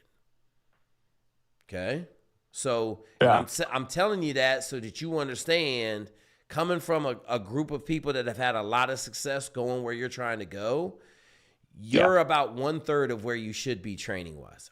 You're not swimming every day, are you? I'm swimming every other day, and I'll be hitting the assault bike for like about 45 minutes each day, and then doing weight training afterwards later in the day. Okay, I'm fine with all that shit, but it ain't enough volume, bro. Like our dudes are going to SFAS and murdering it, and they're going to the Q course and murdering it. Yeah. Okay, so that's what I would say. But get on bands for your patellar tendonitis, breaststroke, and then I would tell you to get on the PDF or get on the app. Right, it's an app now, but you might be able to find the old PDF because you know in the Army. But I would just tell you, like, I'm gonna burst your bubble. Like, if you're serious about going Green Berets, then you're not serious about training for it. So that tells me you're not serious. Does that make sense? Yeah, I think I'm just like, how obviously I'm trying to do what I could. I'm 24. Okay, so you're 24 years old. So here's what I'm gonna fucking tell you. Selection doesn't give a fuck what you think you should be doing. You either show up and you're ready and you win, or you don't get fucking selected. I'm telling you, we have the keys to the castle. You just got to do what we tell you to do. Nobody, like, just do what we tell you to do. Is it a lot? Fuck yeah. When's selection? What? How? How much time do you have? In August? Yeah. August 31st. He got fucking more than enough time. Yeah, so you just got to get on it, bro. Yeah, I hear you. So I could like access that through your website, and I suspect, and I'll go there. It's just if you look on YouTube, I got it up there, stuck up there. Fuck, I don't know what you do. You might be able to go into the chat and type !Army PDF. I'm pretty sure that what's his name has changed, or just send me an email. If you just send me an email, ask for the Army PDF, it'll come up. All right. Yeah, for sure. Yeah. And then I guess like my one last thing is like, is that even because I'm not going to be putting on very much mileage because like honestly my knee's pretty kind of fucked up. So and listen. Can I transition that to pool bike? Listen, Mike. Listen, Mason. Let me tell you something. Either you get your fucking knee fixed or you're not going to get selected. Yeah. I'm going to put it to you a different way. Okay? You cannot shield your knee from training. Because if your knee isn't holding up to this bullshit, you're not making it through selection. Is that a little bit better for you to understand? Yeah, it's been like an ongoing problem because I went to a couple of things and it got pretty fucked up. So yeah. Okay, what else is wrong with what else is wrong with your knee? Oh no, I'm saying I was just saying I went to a it's been a long-standing issue throughout joining the Army and prior to that, but then gotten worse, obviously. Okay, so then listen, I'm just telling you, patellar tendonitis is probably one of the top 4 injuries that causes people to quit or get medically fucking dropped from training. So if you can't figure it out, so here's what I'm gonna tell you. I'm just gonna be my win situation for you. Okay? Fuck your August date. Okay? You can go later, maybe next year. Get your knee unfucked, bands, breaststroke, whatever the fuck you got to do physical therapy wise to make your knees bulletproof. Start training, get to 35-minute, 5 miles, zone 2, and then go, and it won't even be hard. Does that make sense? Yeah, I hear you loud and clear. Okay, because right now, you telling me you got a perpetual knee problem, I'm going to tell you, that sand at Camp McCall, where are you going to SFAS at? Where's it at? Camp McCall. Okay, that sand is going to blow your knee up to the size of a basketball day 3. And you know what you're going to do? You're going to fucking quit, and then you may or may not get to come back if you quit. Or they're going to medically put you out when your knee is taking up all of your fucking OCPs. Does that make sense? Yeah, absolutely. Okay, so we got to be smart about this, but you got to get your knee in shape, bro. Like, I'll tell you, 2 injuries you ain't going to get through Special Forces selection with, a knee and a shoulder. You ain't getting through. It ain't going to happen because them 2 body parts are going to have so much stress on them. It's fucking ridiculous. Okay? Yeah. So I would tell you, like I might even turn down my spot. I might just say, hey, man, I'm gonna take 6 months to get this knee to be bulletproof. And if you can't get your knee to be bulletproof, dog, you're never gonna be able to do the job. Yeah, I figured. Okay, like I want to do everything in my power before, like, in my Army career to try to do the job, and try my best at selection. Yeah, I'm not telling you, like, look, I'm not telling you don't go. I'm just telling you fix your fucking knee first. You tell me you ain't doing no bands. That's the first place I would start. Right? Bands. Yeah. Okay. Breaststroke. I'm going to get my knees strong as shit. Okay. There's probably about 15 things you can do. One-legged Romanian squats, all that shit. Just fucking go see a physical therapist. Be like, give me 10 exercises, or go to Gemini, give me 10 exercises to strengthen my knee. Yeah, all right. Yeah, I got you. All right, brother. Let us know how it goes, bro. Come back. We'll be a resource. I appreciate you, Jake. Absolutely, I appreciate man. you. It's all good. Just I can't lie to you and tell you you're gonna be fine with a fucking knee injury. You just No, I like your honest opinion. I appreciate it quite a bit. Thank you. All good, brother. No problem, man. Where are you Thank you. stationed? What's that? Where are you stationed at? Oh, Third ID Staff Sergeant. Okay. Dope. Ain't a lot of 11 Bravo work, to be honest with you. No, it's not. Are they? Are you going out to the field a lot? Are they like taking up a lot of that time with field work? It's not as much as it used to be. They switched up the training density quite a little bit, and so it's broken up. So it's quite honestly, it's a lot of standing around the cough time, Sergeant. All right. So that, like what Jake's saying right now, right? So the problem I'm seeing is you're already in a job that's going to be extremely high physically demanding usually. I mean, it sounds like you're not doing too much now, but if you're trying to like train for this and they're still fucking you up left and right, go to the fucking field, all your 3 to 5 second rushes and all that shit is going to hurt, right? So You might even need to go see a doctor, try to get up on a profile for a minute. I know that's like a curse word, but you need to do what you got to do for the future. If they might look at you like a piece of shit right now, but they'll never look at you again when you get selected. Yeah. Roger that, Sarn. I hear you loud and clear on that one. All right, man. Well, good luck. I appreciate it. All right, Mason, kick it. All right, next question. Let's go. Hey, if you got What's questions, up, Jake? get your Can you hands hear me? up. No, I can't hear you, man. You fucking sound like you're in a tunnel. Where you at? I'm on the phone. I can hear you just fine, dude. Okay. Hey, what do you think about going Marine Corps officer in the reserves? Are you a minority? No. Go ahead. Why would you go in the reserves, though? What's your job?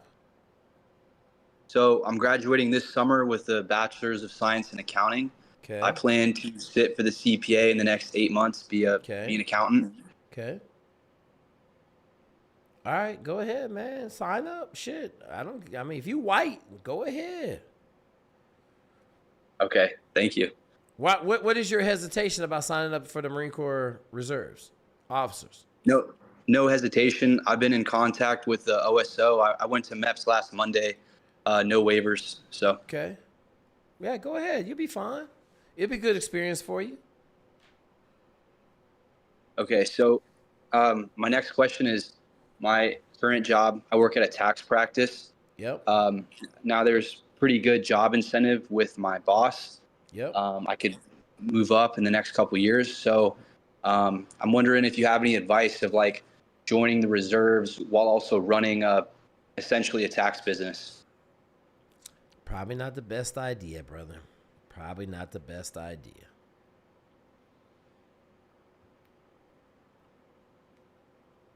Okay.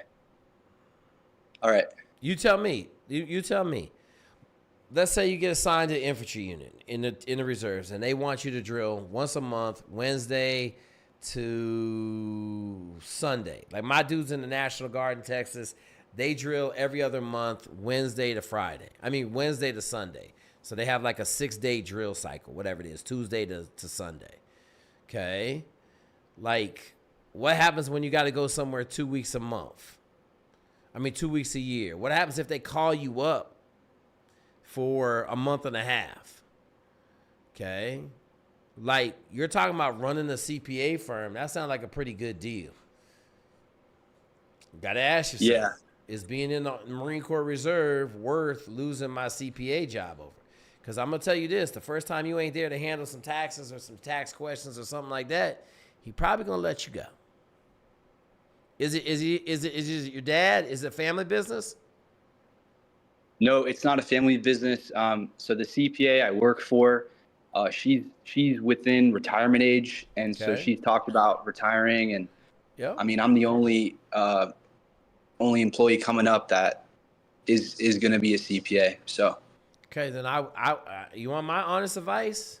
I'll probably keep my head down and fucking win in CPA land and be rich. You better figure out AI, though, because I'm going to tell you right now, I think AI is going to take the cap off of all you CPAs.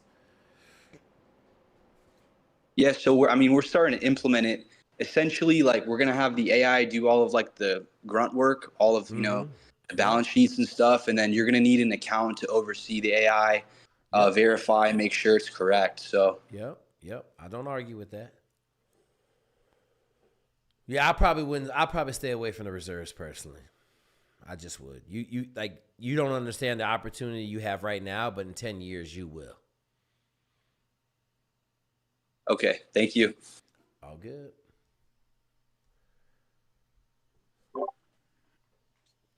Who's that? Yeah, what's up? Hey, how you doing? Good. What you got?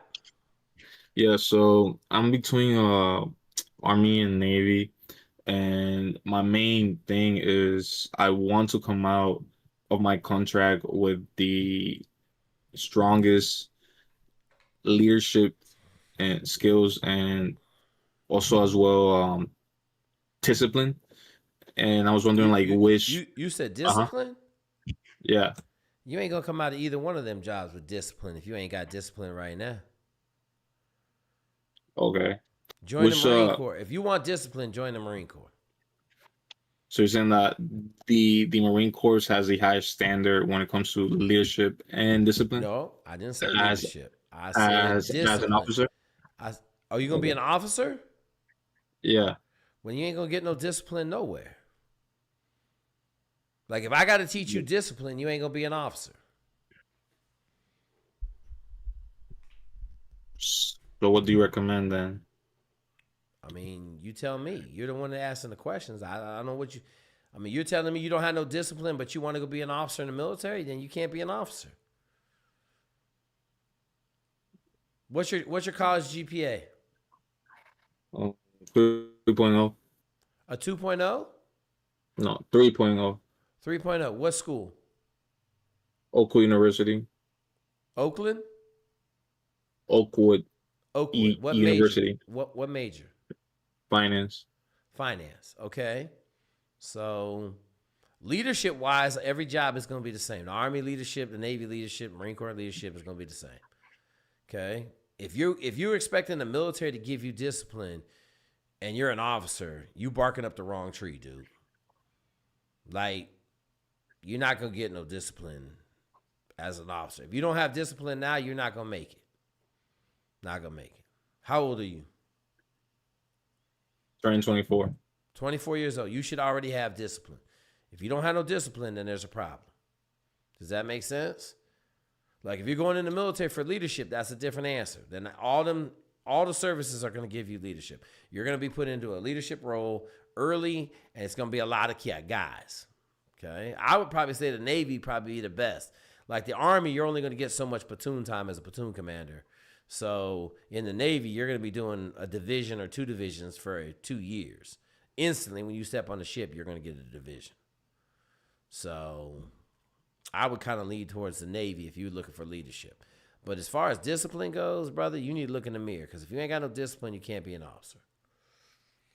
And the Navy will probably be a lot easier to get into with a 3.0. Where do you develop discipline?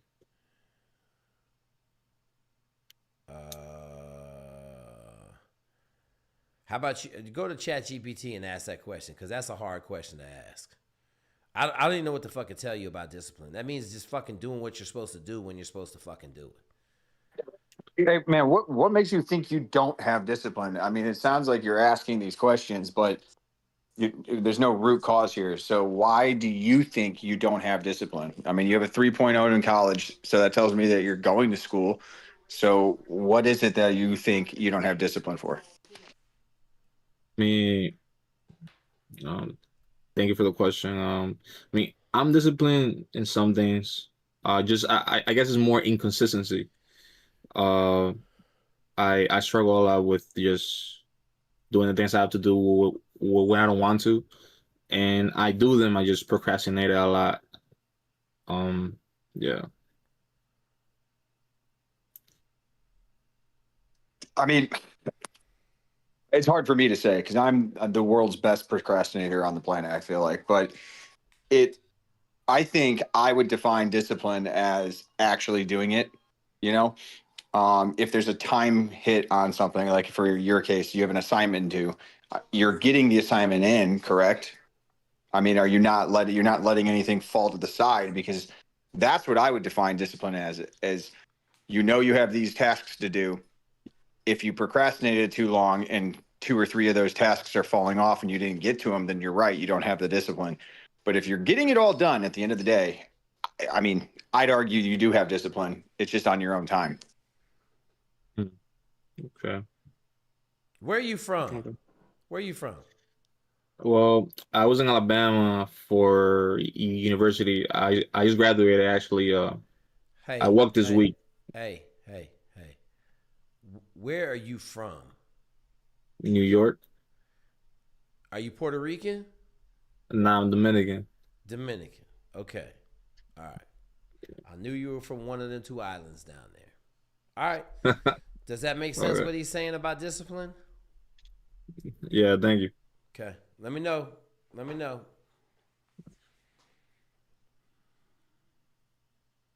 Hey, Jake. I had a question. Shoot. So it's more of what's the possibility of me obtaining a waiver for a medical condition that happened back in 2019? So about 6-7 years ago. Did you get a sex change? No. So I had a moment of weakness. So I got sent to the hospital for a depression and a suicide attempt. Oh, but ever since no, then, no. All right, Staff Sergeant Shell, you think you can get him in with that? One time. It was only one time. I went to the hospital. I had to stay the night for two nights at the psych ward for a suicide attempt. That was the only time that it happened. And did you take medication after the fact, or what happened after? I picked up the medication, the one that the doctor prescribed, but I only picked it up that month, and I never took it again ever since. And what year was this? 2019, July of 2019. Yeah, I could run that waiver. What? It's gonna take a lot, but I could run that shit. Yeah. We're over. The reason here is you're showing time in between, right? So things like this, time heals, right? So you've got 5 years after that. Now, are you just trying to get into the military, or are you trying to do some hot shit like? So I'm currently in the process of joining the National Guard. I already went to MEPS and I did my medical. I didn't disclose it on the application, but they diagnosed me with an F31.9. Yeah, ICD codes. Mm-hmm. Correct. So now I'm just waiting to hear back from my recruiter to see what documentations they need, but I'm trying to get ahead of the game right now. I'll tell you right now. Go get everything related to that incident, all your behavioral health stuff. Okay. So get all the paperwork from the doctor. Go to the pharmacy, pull 5 years of pharmacy records, get that, and then if that's everything you've got, did you have anything prior, or was this the first time and only time it's ever happened? That was the first time I went to the hospital for that, and that's the only time I went to the hospital. Okay, so get all those documents related to that incident and get 5 years of pharmacy records, turn it into your recruiter. He'll put it in your file. He'll send up a waiver. There's a good chance what they'll do, MEPS will do is say, I want a medical consult. So you'll have to go back to MEPS or do it over the computer at his office. You get interviewed by a psychiatrist from the military, and they will make a determination whether that they think you can do this or not. You're going to hear the words, the stressors of military service a lot here soon. So as long as you crush that interview with that doctor and they don't have any fear that you have any ongoing issues, then you should get a waiver approved. Now, you're not going to do anything special, right away, but you can get in. Correct. Thank you. Also, I have one more question. What if I already got the hospital records and on the record it says they recommend me to see a therapist, right? So I got in contact with the office and I got them to write me a letter that I never went to that office, nor I was ever treated for that. Is that going to affect us? No, it's all, they're not really caring about that. That's what the consult will be for. So the consult with the psychiatrist from the military is going to make that determination, right? So they want to make sure, A, you don't have ongoing issues, and it's all resolved. That's all they're looking for is, hey, is this resolved, or is it still a problem with this guy? Are we going to hand this dude a rifle and he's going to freak out on the firing line? Like, that's what they want to know. You know what I mean? So that's what he's going to make a determination and talk to you there. Get those records and prepare for a consult because it's probably in your future. Okay, and then just a follow-up question on that. On the console, so I already have my concealed carry permit, so I carry a gun. Should I mention that on the meeting? No. They know that and they don't care. Just they're going to ask you things about. If you start bringing up guns to a psychiatrist, that's a red flag. Don't ever talk about that. Don't. So the next thing you need to do is just prepare for the questions. They'll be like, "How did you deal with your, depression? It's ongoing." My favorite answer to that is, "Oh, you know what? I was in a bad spot in life. I was a little overweight, whatever. I don't care if you were or not." And then you say like, "Oh, I kind of curbed that. I started eating right. I was in, exercising. So ever since I started getting in the gym and eating proper foods, I haven't had these issues, All right. That's how you handle it. All right. Well, I appreciate the advice. I'm going to go ahead and do that right now. Yeah, I'm gonna tell you right now, it's not advice. That is the pathway to success. If you don't take that, then you will not fail. You will fail. So do what I said. No, correct. I will do it. I really want to join. So. All right. Good luck. Thank you. All right, we got winners and chicken dinners and pot pies. Let's go. Who's next? Hey Jake, I had a quick question. I'm applying for this OCS board in June. What service? Army. Okay, go ahead. Yeah, so I don't have any officer letters of recommendations in yet. Where do we go for officer recommendations? The VFW. Have you been to the VFW? So I'm going to be there tomorrow. My dad actually plays poker over there, so we have a good connection with the guy running it. So I talked to him today, and he was basically just like, yeah, come through at 9 o'clock tomorrow morning. So I'm going to do that. Okay. I wanted to ask you, do you think, like, I've never worked with the VFW yet. Do you think that I can get in like an 06 letter of recommendation by like the next week and a half? Just because like my recruiter is really pushing me to get my packet in as soon as possible. Yeah. I went to MEPS, took the ASVAB and everything. Yeah. Do you think I should be able to? All right. Perfect. Okay, Perfect. so listen, and then my next. here's what I'm going to tell you. Okay, here's what I'm going to tell you. If you don't get those letters of recommendation, I would not put my package up against. What's your GPA? It's a 3.7. Okay. I wouldn't even put my packet up right now. Yeah, I wouldn't. Because here's the deal. I don't know what this recruiter's telling you, but board packets were due on the 8th. I'm no math magician, but we're way past the 8th. So you already got a bad look with your packet. Whenever it goes up, it's going to be late. That's going to be like your battalion is going to have to freaking beg for them to even accept your packet. It's already a bad look. I'm sorry. It's the August board. I meant that like my battalion interview is going to be in June, but I think I figure out if I got in like the USREC board is for August. I get those mixed up all the time. All right, you're fine. You're fine. Listen, I need you to go get some fucking 06 letters of recommendation. Okay? All right. So go to the fucking VFW. I don't want to hear no bullshit. Your dad plays cards there. Go in that motherfucker. Take your dad with you and say, hey, we need some 06s or a general. Who we got in the VFW? I guarantee you someone in your VFW knows somebody within 100 miles that's a general and 2 colonels. I need a colonel and a general to write you letters of recommendation for OCS. So that means that what are you wearing in there tomorrow morning?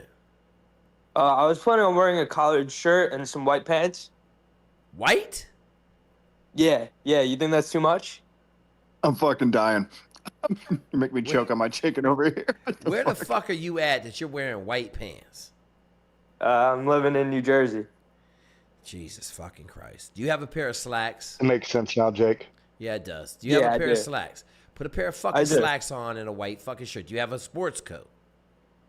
I believe so. Is it white too? Nah, it's blue. Okay, how about you put a blue sports coat up? You show up there like you're some preppy ass officer dude instead of fucking Miami Vice. Okay? Okay. I guarantee you're in fucking Jersey. They're gonna know 4 fucking generals. So I would try to get 2 general letters of recommendation. If you can get 2 stars or a star and a colonel, you should be okay. Okay? All right. And then would you say, like, if let's say, God forbid, I don't get a letter of recommendation from one of these officers, do you think Hey, what's your name? Sid? Sid. Did you come on the Fuck Around and Find Out channel? Nah, I didn't. Okay, then shut the fuck up and go do what we told you to fucking do. Perfect. All right. Does that make sense, Sid? Does that make sense? Yeah, nah. Don't sit here and talk to me 100%. about fucking, I can't go do it. I might not be able to do it. Shut the fuck up and go get it done. Okay? Yeah, you're right. I don't want to hear no shit about I can't fucking get your dad play cards there?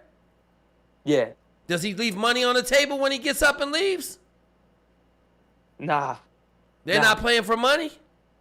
Nah, they're playing for money, but he always No wins. shit. No He's shit. always- So yeah. go get some fucking generals letters of recommendation from the fucking VFW in New Jersey, Sid. And come back on here next week and say, God damn, I got 3 of them motherfuckers. Okay? All right, perfect. We not in this. Thanks, We win in this motherfucker. That's what we do. We win. It starts with All right, wanting to win. Does that make sense? Yeah, no, I gotta win. I gotta make it to this OCS board. I gotta get in. Good. Come back and tell us next week you got some fucking stars, okay? All right, last and don't question. Go in, are you shaved? Did you shave? Yeah. I got my haircut today at 7 o'clock in the morning. I'm good. I'm just a little sick right now. Do you have any facial hair? Do you have any facial hair? No, clean shave. Okay, good. And I don't want no Miami Vice shit, okay? Yeah, no Miami Vice shit. Earrings off, all that. Yeah, no tongue ring either. Yeah, no tongue ring. Okay, go ahead. Last question. I asked my recruiter if I can take the ACFT to like put on my packet to make it look better. Okay, listen. The Army test. Listen. Just shut the fuck up, okay? Half of the Army recruiters don't even have you take a physical test. Did you understand what I just told you to do? Yeah. Okay, no, I did. Why don't you just listen and go do what we tell you to do? Perfect. Thank you so much, sir. I appreciate it. My guy, Sid. Come back and tell us when you get these.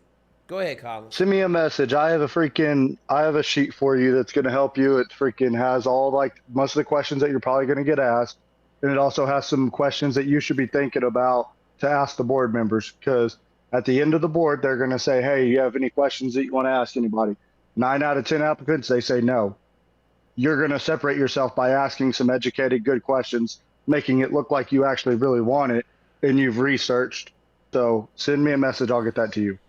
Yes, sir. Thank you so much. I appreciate it.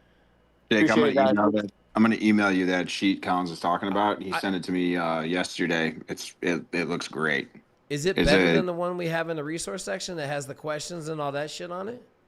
It's more updated after sitting on these boards. Yeah, so it's just more up to date. It's not better or worse, but some of these questions are great.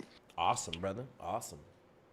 It's literally like if they went through our battalion board, as these my guys are going through the board, I'm literally sitting there typing out the questions that are being asked. So it's literally the answers to the test. Awesome. Thank you. Thank you, guys. I appreciate it. Yeah, we got to do something to get our fucking numbers up in the Army OCS boards, because I know these boards are becoming really hard now. Speaking of, when we get a second, Jake, I got a story for you. You're gonna love it. You want to tell it right now, or you want to talk to me on the phone? No, sure, I will. It's actually good for everybody to hear. So we had one of our guys that was a OCS guy that was on the channel. Started working with me. He was working with another recruiter, decided he wanted to work with us, right? So I got him through pretty much the process. Then he got cold feet because the recruiter made him feel bad or whatever. So he bitched out, went back to her. And he hit me up the other day and was like asking me questions about if he should be worried because she was telling him this and he didn't think it was true.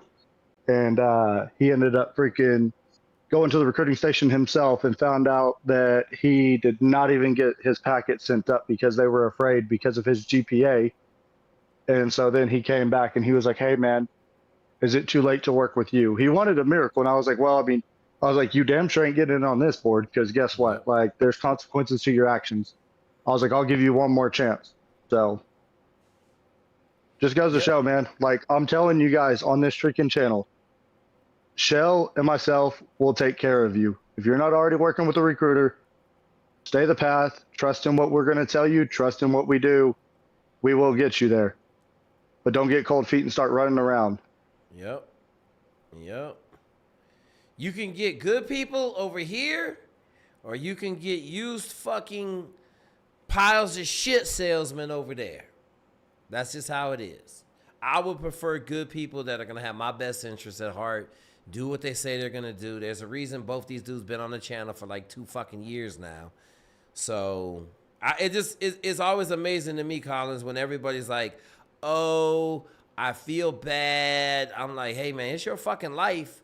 You know, I can't tell you the number of times I've heard people say, oh, I didn't even, like, they told me I didn't even go up for the board. And then the first thing they're going to say is, oh, I can get you an 11 X-ray contract. You can put a package in as soon as you get out of boot camp.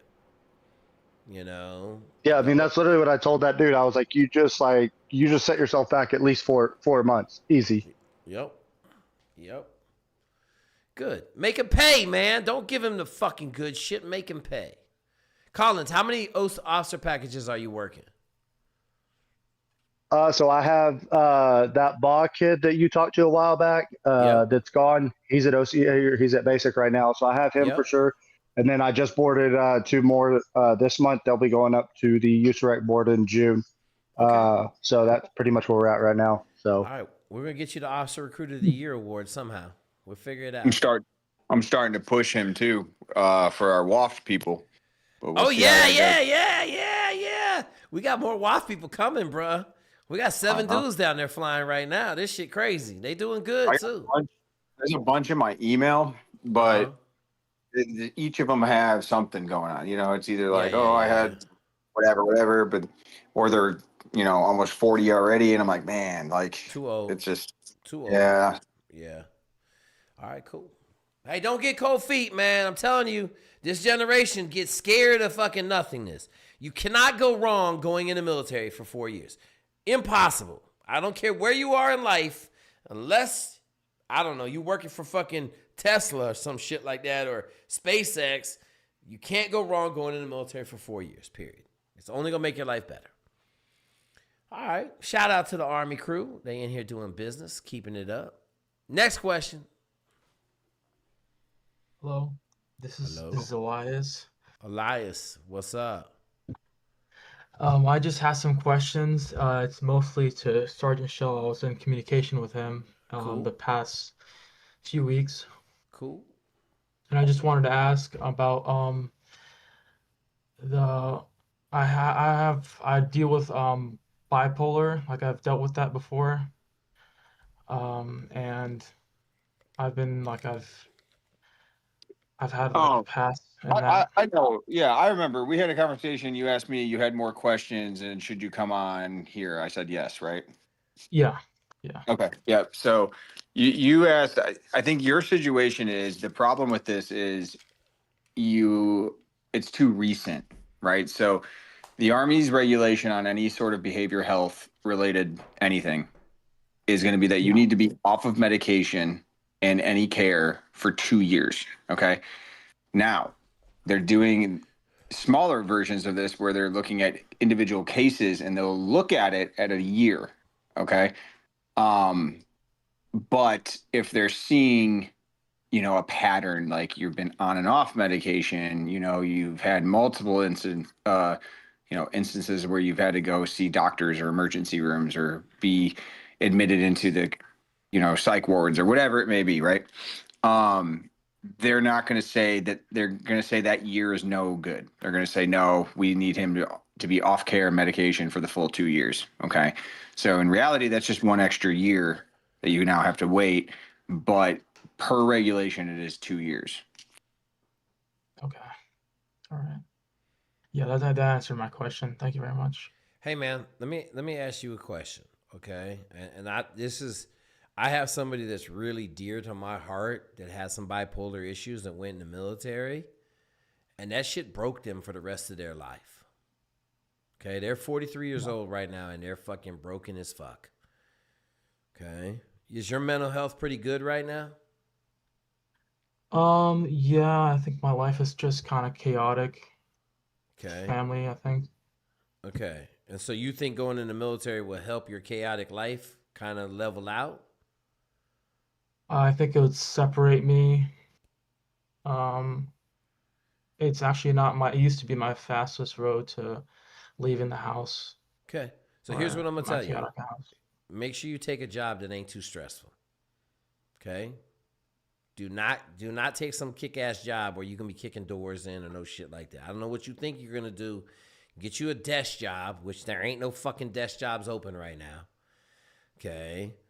Because if you go into a stressful ass job and your bipolar starts tripping offline, you can break yourself for the rest of your fucking life. You be fucking 43 years old, homeless, trying to figure out what the fuck is going on. Your life is a fucking abysmal mess. Okay? So just take that as a word of warning that you need to be very cognizant that you have bipolar. I don't give a shit what the Army says if they're going to let you in. You need to protect yourself, because if you break, you may not be able to put yourself back together. Does that make sense? Oh, yes, sir. Okay. All right, brother. Good stuff, man. Staff Sergeant Shell take care of you. You good? Yes, sir. Okay. Thank you very much. You're Take welcome. care, Shell. Take care, Jake. All right, brother. Next You question. too. Good night. Hello? Hello. Hey Jake, so I was thinking of either ETSing and going to college or re-enlisting and trying out Hey, Ranger Regiment. where are you at right now? I'm at Fort Bliss right now. Okay, but you're in the Army. Yes. Okay, how old are you? 21. 21. Okay, when's your ETAS? November 2027. Okay, so you got a year and a half. Okay. All right, here's the magic question. What's your 5-mile time right now? Right now it's not good. It's about 38. Okay, that ain't bad. We can work with 38. Okay. Now, let me ask you this question. Why do you want to go to the Ranger Regiment?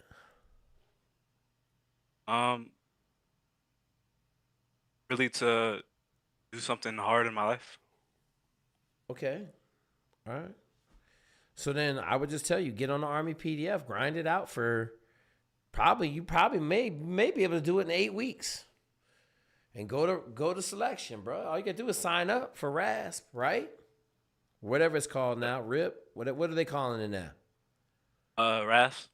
Oh, it's still RASP. I thought they changed the name. No, it's still RASP. Okay. So all you gotta do is sign up for RASP, man. We've been killing RASP. You do the Army PDF or the Army app, you get on the Army app, you will murder RASP. You will go to the Ranger bat. And then the real shit begins. But I'll tell you this, the 7 kids we've had reports since last October, all 7 of them are still in the Ranger bat. All 7 of them are fucking killing it. Roger. So it just comes down to, are you willing to do the work? You know, are you willing to get up in the morning and grind at lunch? You willing to grind after work? Getting world-class condition in 8 weeks and then send it. Like, you'll be like, dude, you do the Army app, you will crush RASP. 3 of the 7 dudes said they were disappointed in RASP because they were in such good shape. Yeah, I got the app. Okay, so let's go. What are you waiting for? I don't know if I should either go to college or... Listen. Let me ask you a question. Do you want to be a fucking killer? 100%. Then go.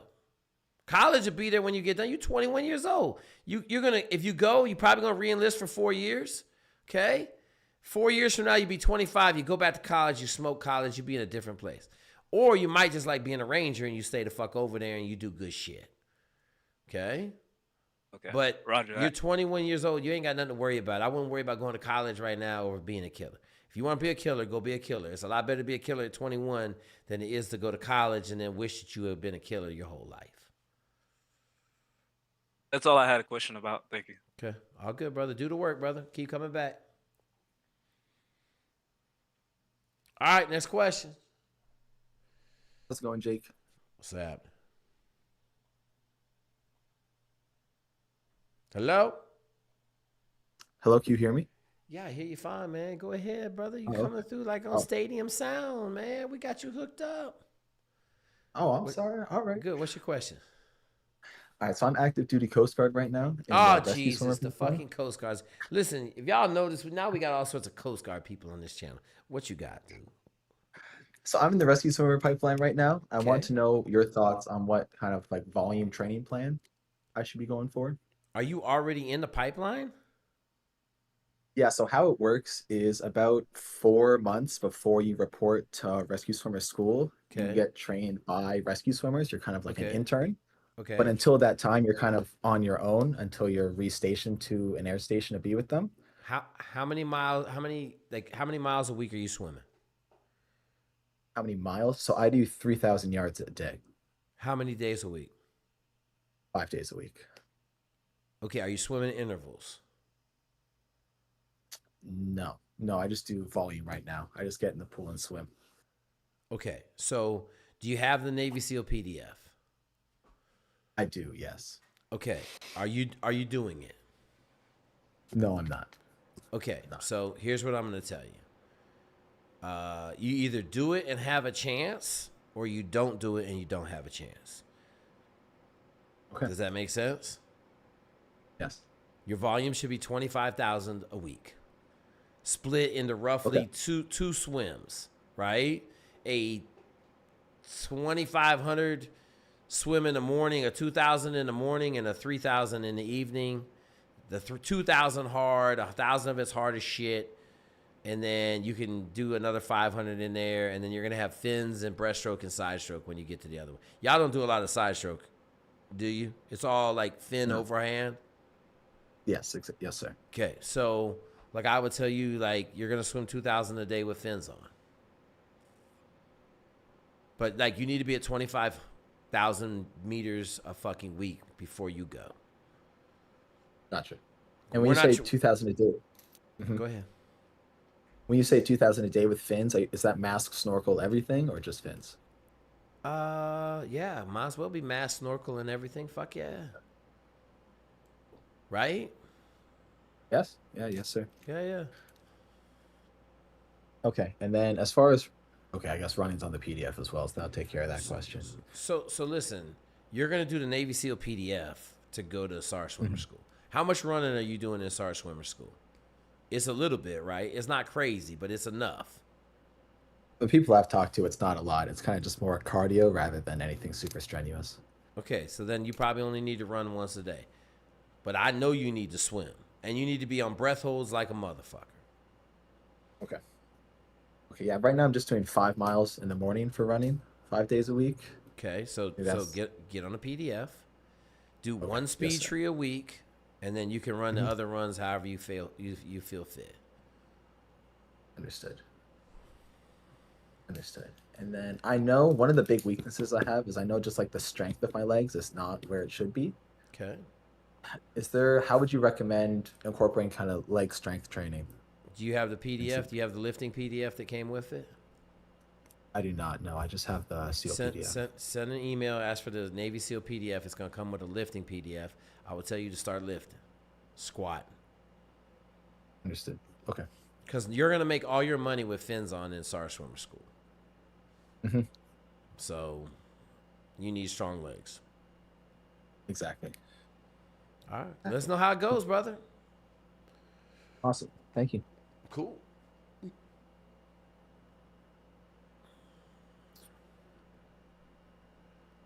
Next question. We got 3 more in Hey, here. Jake. Oh, hello. Just checking in. Oh, Go ahead, check in. Who is it? hey. This is Harry. Harry, what's up? Hey, I'm I'm attending SFRE Okay. in August, and was just curious if we had any thoughts or guys take the National Guard Green Beret route, and what our thoughts are on that. Okay. So what is my first question out of my mouth gonna be? That's a good question. Not sure. All right. What's your 5-mile time? 41:30 at the moment. Holy fucking shit. 41:30? Hey, yeah, shin splints. Hey, listen. You can fucking laugh, but we don't do a lot of laughing on this fucking channel. Just so you're clear. Okay? You come Got on it. and tell us dumb shit, and you start laughing, you get your fucking head blown off. Okay? Got you it. good with that? Okay? You trying to go be a I'm on fucking it. Green Beret. You understand that? You ain't trying to be a fucking pastry maker. Okay? You trying to go fucking into the baking program down here at the fucking culinary arts school? Or you trying to go cut motherfuckers' heads off? Cutting heads off. Okay, then stop fucking laughing about some shit when you running a 41-minute 5 fucking mile. Okay? Are you on the Army PDF? I'm on the Shut Up and Ruck program by Tia Voodoo. Okay, I don't know nothing about no other fucking programs. Okay? I know this. We get fucking selected. Okay? So I'm not going to talk about no other fucking programs. If you ain't on the Army program, I can't help you. Because I understand how our program works and I understand how successful we are. Everybody else I've seen out there does not tell you what you need to be doing to be successful. They give you enough so you have a chance. We don't play enough have a chance game. Okay? So I don't know what you're doing, but whatever you're doing, you suck because you're running a 41-minute 5 mile. You should be running a 35-minute zone 2 5 mile. Does that make sense? So grab the PDF. It's on the app now. It's the Army app. Grab the Army app, put your numbers in there. That motherfucker's gonna tune you up and get going. Cause you ain't like, how many miles a week you running? At 15 right now. Okay. So let me just tell you something, bro. I don't know what program you're on. It has you running 15 miles a week going to SFRE, the little weekend program. But I can tell you this, you ain't gonna select with 15 miles a week. Ain't no way in hell. What's your day job? What do you do for a day job? I'm an account executive. Oh, shit. You fucking push papers. There's no chance you get accepted. None. You running 15 miles a week, I guarantee you don't get selected. Okay? So, I would just tell you, I don't know if you came in here for a reality check, but you get one real quick. Like, there's no fucking way you're going to get selected with 15 miles a week running. None. Zero. When are you supposed to go? August. Okay, so I would tell you, you better get on the program and start going because you got a lot of mileage to put between there and now. You're going to be like 55 miles a week running and rucking by the time you get done. And you're going to go there and you're going to shit stomp the program. You're going to get selected. You're going to go to the fucking SFAS and then fucking crush that. And then you're going to get selected and you go to fuck Q course and crush that shit. Because that's what we do on here. We don't be running no 15 miles a fucking week and we don't be fucking running 41-minute 5 miles and expect to go and be successful. Is that cool? Yeah. Nope. Makes sense. All right, let's go. Get on your horse, bro. Right. Start training. You got questions, come back. We'll help you out. But you got to start doing the work. Okay? Appreciate it. All right, thank you. Yep. Hey, guys, I'm going to give you a public service announcement. We don't believe in a part-time gunfighter role on the We Build Champions for Life channel. We just don't believe in it. We don't believe there's a such thing as a part-time gunfighter because part-time gunfighters get killed. Okay? When they go up against real gunfighters, they get killed. My job is not to prepare you to get killed. It's to do the killing. Okay? Understand. I know a lot of you guys think it's just cool to be a Green Beret. It's cool to be an Army Ranger. It's really cool to be a Navy SEAL. About 30 seconds into the training, that coolness goes away real fast. And then you start seeing motherfuckers that got killed. We just talked about 2 of my dudes that got killed on the same fucking day 4 years apart. If you're going to be a warrior, you're going to deal with death and motherfuckers getting killed. Okay? I always say it. I will never be judged by I'll never be carried by 6. I'll always be judged by 12. I give 2 fucks. Okay? So if you come on here fucking around like you're just going to go to some fucking selection, 15 miles a week of training, you can get your fucking head blown off. Okay? You should come on here and ask, what do I need to do to be successful? Here's what you need to do to be successful. Here's what the 35 motherfucking Green Berets in front of you did to be successful, and every one of them motherfuckers killed training. Okay? So that's the end of my public service announcement. Y'all done wore me out tonight. Shit, fuck crazy. All right, next question. Let's go. We rolling. Hey, Jay, can you hear me? Yep. Hey, I'm currently an active duty Air Force firefighter, and I'm looking at either special warfare or Army special. Man, what's your job right now? What are you doing? Firefighter. I'm a dispatcher right now. Yeah, they have me in a dispatch center. Okay. You know, the firefighter, man, that might be the biggest hack. You want to go, listen, don't even mess around with the Air Force. Just, when's your ETAS? When's your EAS? June of 2027.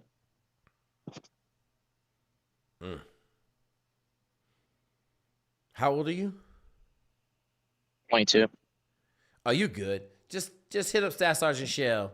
Talk to him, because you can go to SFAS while you're still in the Air Force. So I would do that. That would be my 2 cents. And then if you get picked up, you just go over there on your last day in the Air Force. You're going to go over to the Army. Go do that. You got to go to basic training again, I think. So they don't respect Air Force basic training. But so what? Okay. It's just right now I'm sort of conflicted on choices because I'm looking at either going PJ or Hey, are you standing at attention for taps, motherfucker?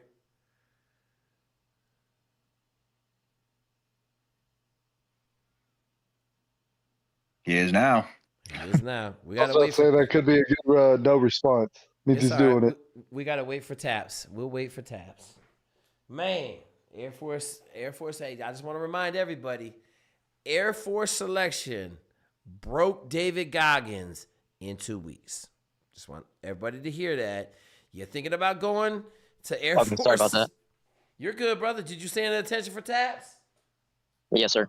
Okay, then. Fuck, we don't give a shit. We're waiting for you to come back from taps. That's what you're supposed to do, right? You ain't gotta apologize. Yes. Shit, you did the right thing. Don't worry about it. Okay, listen. Okay, what are you conflicted about? So right now, I want a job that's gonna translate over to civilian side. That's also what's your name? What's your name? What's your name? Cruz. Let me ask you a question. Aren't you in a fucking job that will translate to civilian world? So yes and no. Oh, like, hang on. Now, hang on. Before you start running your fucking mouth, understand this. Robert Johnson did 30 years in the Army, retired as an E9, and is now making like $300,000 as a former fireman in the fucking Army. Okay? So I pretty much grown up with my man Robert Johnson. I pretty much know the whole fucking track for fireman shit. Okay? He's currently an some kind of insurance shit for fire departments. Okay? So you in a pretty good job to get a good job when you get out, correct? Yes. Okay. So now let's have a real conversation. What job do you think that's going to be really good after you go to the Special Forces, whether it's the Air Force or the Army? What job do you think you're going to get that's really good? Well, after I'm done with the military, I want to stick with fire, but I want something that's medical related in Special Forces or Air Force Special Warfare. Okay, so let me help you out, brother. Either you're going to go be a PA on the medical side or you're going to be a fireman. Okay. Because I don't know many fireman doctors or fireman PAs. Do you? Well, no, I mean, there's paramedic firefighters. So you know, as a 18, I think you don't need to go to fucking no special warfare shit to get a paramedic designation. So what I'm planning on doing is going guard for either one and doing fire full time. So I want to do guard. Either that's kind of the plan. Just do guard and then fire full time. Listen. You ever heard me tell anybody on our channel you're smoking fucking crack cocaine? Yes, sir. Okay, you're smoking crack. You have concocted some dream ass land world that you're currently in, and it's not reality. Okay?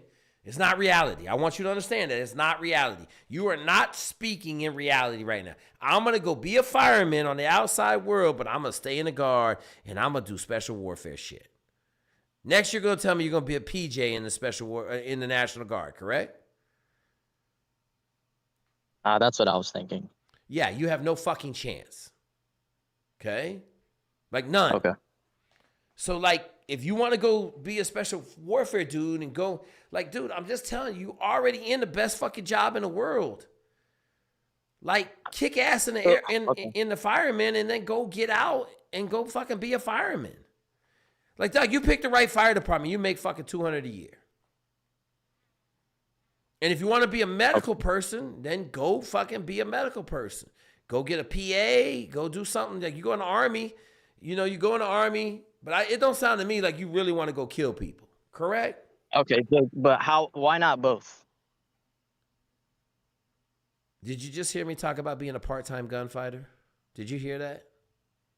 Yes. You're a fucking fireman in the Air Force. You know how much fucking grit you have? Like, on the grit scale, you know, like, are you gonna go kick somebody's ass? Yes, sir. I can hear it in your voice, bro. Like if you want to be a Green Beret, you want to go be a Green Beret. But now you're talking about being a fucking part-time Green Beret. I'm going to be a full-time fireman. Like, dog, that shit just don't work out in real fucking life.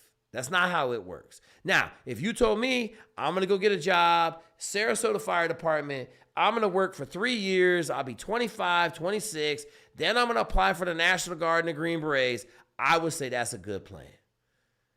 But this fucking cockamamie plan that you've come up with does not make any sense to me. None of it equates to you being successful. Because the one thing that you haven't said, you got to get through the selection process for both of these pipelines. Air Force, I don't think is going to happen.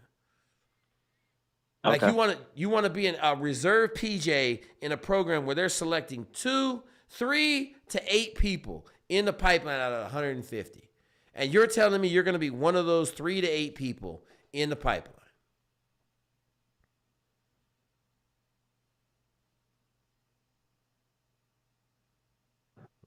That's the plan, sir. I'm just... Okay, listen. What is your 5 mile time right now? Let me ask you the real quantifying question. What's your 5 mile time?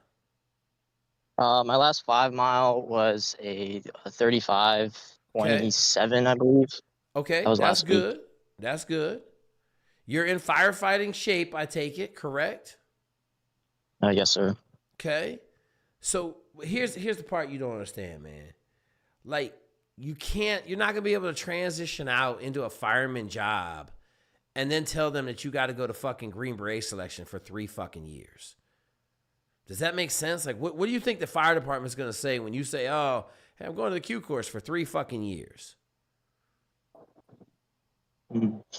Did you think about that? So because the thing is that I'm not planning on getting out of the military just yet. I know my ETS is June of 2027, but I'm thinking about signing another contract and going special warfare, and then once I eventually get out, sticking with fire. That's kind of the overall plan. Okay, so you just told me about 5 sentences ago you were going to go into the National Guard or the reserves and special warfare. Yeah, basically finish up my active duty contracts, as special warfare. Okay. And then eventually get out, transition to guard, and then get hired at a fire department. That's kind of the plan right now. Okay, so how about you go get selected, and then we'll worry about the rest of the plan. That would be my 2 cents. Okay. And then I would tell you, if I was you, I would not fuck around with the Air Force's special warfare. I just wouldn't. I would go do SFA or SFAS from the Air Force. So in the next year, go do the selection. See if you get selected. If you get selected, then you'll leave the Air Force. You go to the Army. You're going to go to basic training. You'll be in an 18 X-ray pipeline. You'll go be a Green Beret for a couple years, six years, I think. And then by then, you can figure out if you want to go back to the fire department. Does that make sense? Yes, sir. Okay. Yeah, man, your plan got way too many fucking what ifs and maybes, and you ain't eating the first apple on a fucking plan of 1,000 apples. Okay. Okay. Talk to Staff Sergeant Appreciate Shell. it, Jake. No, just talk to Staff Sergeant Shell. Listen, bro, like you guys, I don't know where you guys are getting this shit from, but like Air Force fucking Special Warfare is selecting 3 to 8 dudes out of 150. Like, I don't give a fuck who you are. It's almost impossible to get selected. So, I don't know, bro. Let us know if you need any help. I got people in all them pipelines, but fuck, bro. You need to go kill the animal that's right in front of you. That's getting selected to go to selection, okay? I'm currently on the Army PDF. Okay. But with my schedule, it's kind of up and down. I can only really do so many runs per day because I can only get my longer runs on my off days. Yep. Because, working at dispatch center, I pretty much sit down in a chair for 12 hours straight, which really sucks for me. Why do they have you in dispatch? Are you new? No, I've been in for about 3 years now.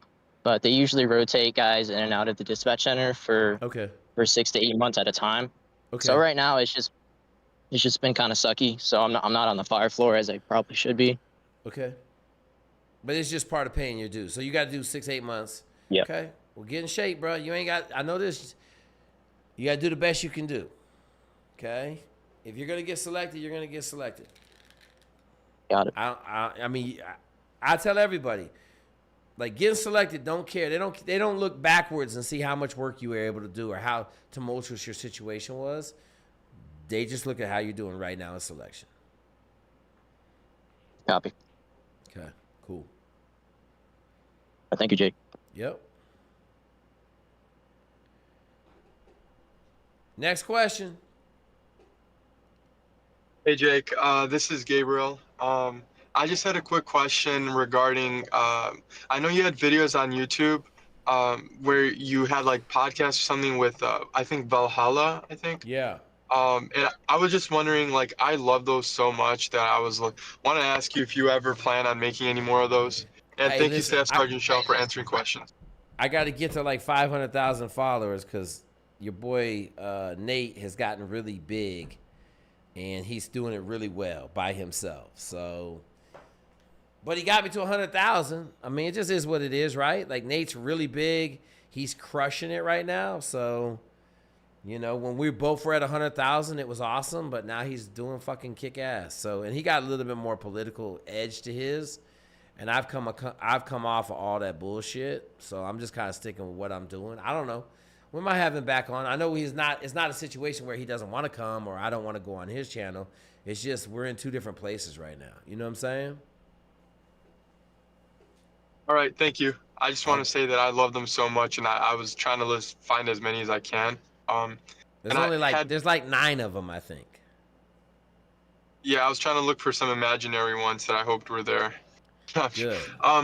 Good. I had just one question, I guess, for Staff Sergeant Shell. I talked with him recently, and I was just wondering if if he had any update, unfortunately, regarding I asked him about LASIK because I had it done years ago before I thought that thinking about the service later, and he mentioned he was going to try to go look around. He gave me his opinion at the moment, the knowledge he had, and then he said he was going to try to check out, and I was just wondering if he was able to get anything. I remember. Hey, I'm gonna tell you straight up, I completely forgot about that, man. Please remind me tomorrow, and I'll be in the office, and I'll call around. What was your problem? Hang on. What was your problem with LASIK? What was the problem? He got LASIK instead of PRK, and he's talking about, you know, airborne operations and things of that nature. So you guys won't let LASIKs in with? So our thing is 6 months for LASIKs and it's a year for PRK. Yeah, you can get in. But when I went through, because I got PRK, right? Okay. And when I was in the Army, and the doctor told me that they offer both. And I was like, okay, well, what's the difference? And he told me that currently, mind you, this is 8 years ago. So that's why I told Gabriel I got to call and ask. But the doctor said if you had LASIK, that it disqualifies you from airborne because they make cuts and incisions, where the PRK just kind of brushes and a little bit off the eye. It's a different type of surgery. Same results, different surgery. I think you got them backwards, don't you? No, PRK is the one where they cut your eye open. No. They took like a little toothbrush on my eye, and like that's what it looks like, an electric toothbrush, and they shave a tiny, like super tiny amount off the eye, which basically the science behind it decreases the time it takes for light to hit the back of your cornea, increasing your vision, right? Okay. With like a laser, versus the other side was PRK, where they cut under it and then they insert things. Or I'm sorry, LASIK is they cut under it. And I think there was something about the cut. They're afraid of like it opening or something. I don't know. I got to ask. Again, this could have changed, man. Like I said, I owe you an answer. And yesterday was my first day back in the office, and I completely spaced it. So do me a favor and call me tomorrow, and I will make phone calls to MEPS and things like that. Yeah, I really appreciate it, and I'm glad. I thought you were gonna say, hey, I'm disappointed to tell you, but they don't allow it. So the reason I was asking is because in the past, if you look, I looked online through so many avenues. Back then, you're right, it was an immediate like no, I believe, but things have changed over the decades, and I just don't know the truth. But yeah, the LASIK is where they actually basically create like a flap, and then I guess they use that. So that's the problem, is they actually create like a flap. PRK is they basically like shave the surface layer just to make it. And so I was just wondering, my understanding currently from what was online was the Halo and I think like underwater like combat diver schools, from what I found online, is those are possibly still for sure no. Airborne seems like it's maybe a possible yes. Okay. I don't know just where things currently are. Hombre. What did he fucking tell you to do? What did he tell you to do? Call tomorrow. Yes, sir. Okay, my man. Call him tomorrow. We love you. Just call him tomorrow. He'll find out for you. Cool? Thank you so much. My guy. All right, cool. Next question. Oh, my God. We got a bunch of hands up. We going long tonight.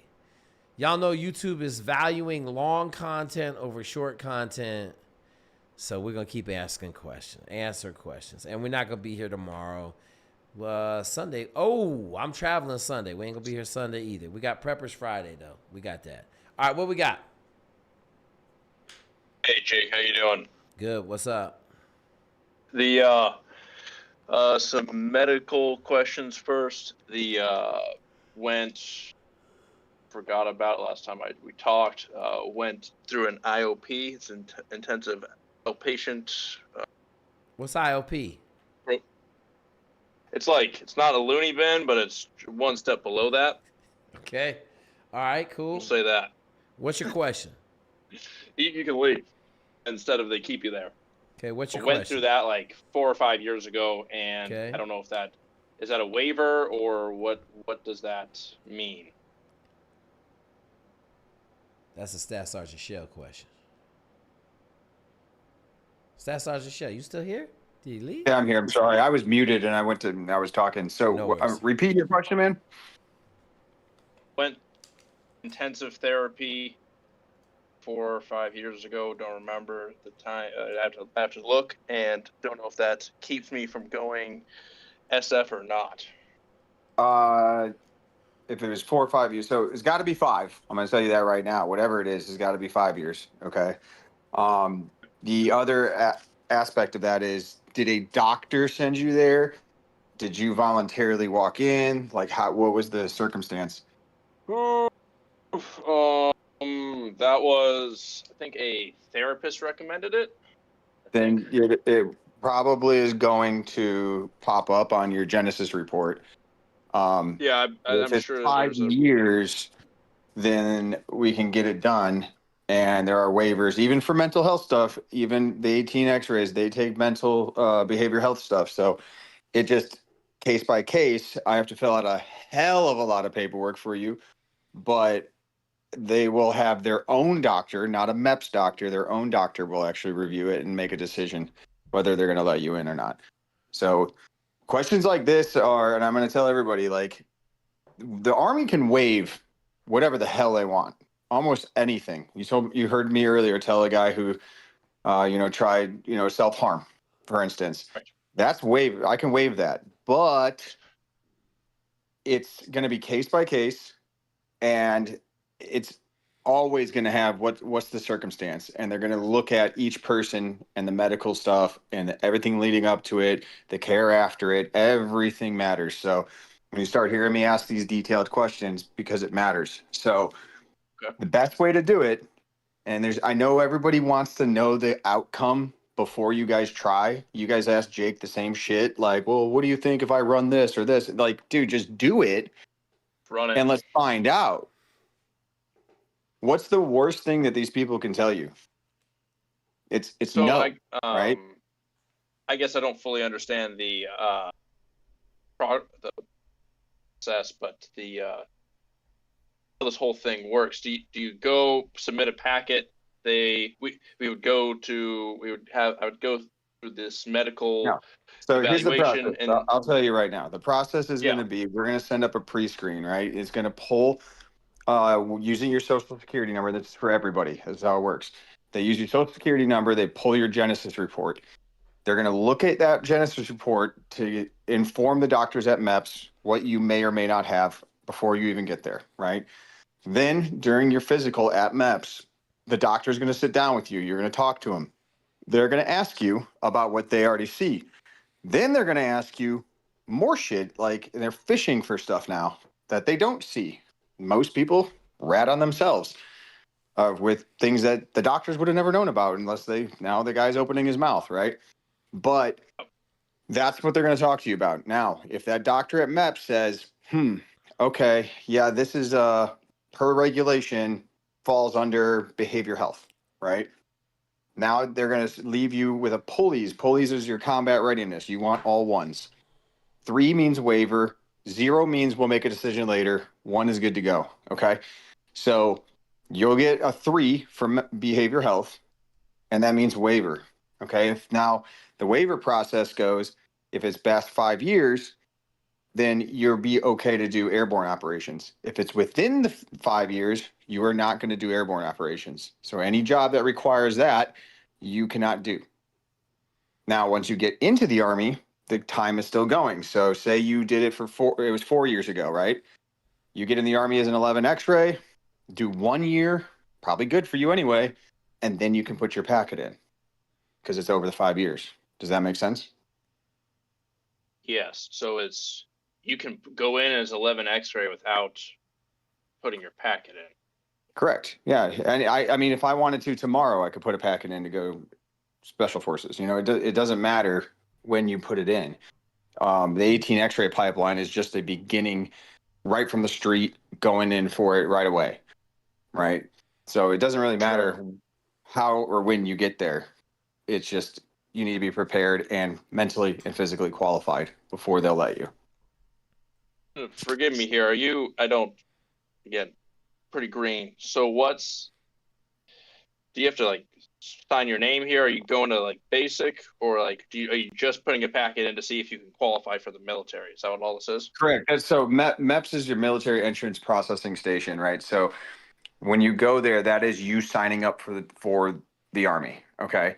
That is determining if you're even eligible, right? With a physical, your ASVAB test, all the things happen there. That's what happens. So once you get there, we will know what job you can or cannot do based on those 2 things, your aptitude and your physical ability with medical, right? So once we know all that stuff, that same day, you'll go into the guidance counselor's office. After all that's done, you're going to sit down with them. They're going to say, okay, hey, best case scenario, you're all ones and you're good to go. You can sign up. That means you can do whatever job you want that you're qualified for. Okay. If you need a waiver, he's going to explain, hey, the doctor says you need a waiver for behavioral health. Talk to your recruiter. Then you're going to go home. And then you will not sign a contract for that day. That's when I will now look at what your waiver's for, and I will start attacking that waiver. And once I get it approved, you'll go back to MEPS and sign a contract for whatever job you are qualified for within the limits of that waiver and everything else.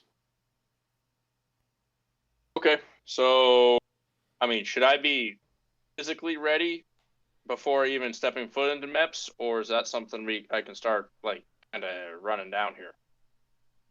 No, I mean, I think Jake, if you just started following this channel, didn't you? A week or 2 ago, sure.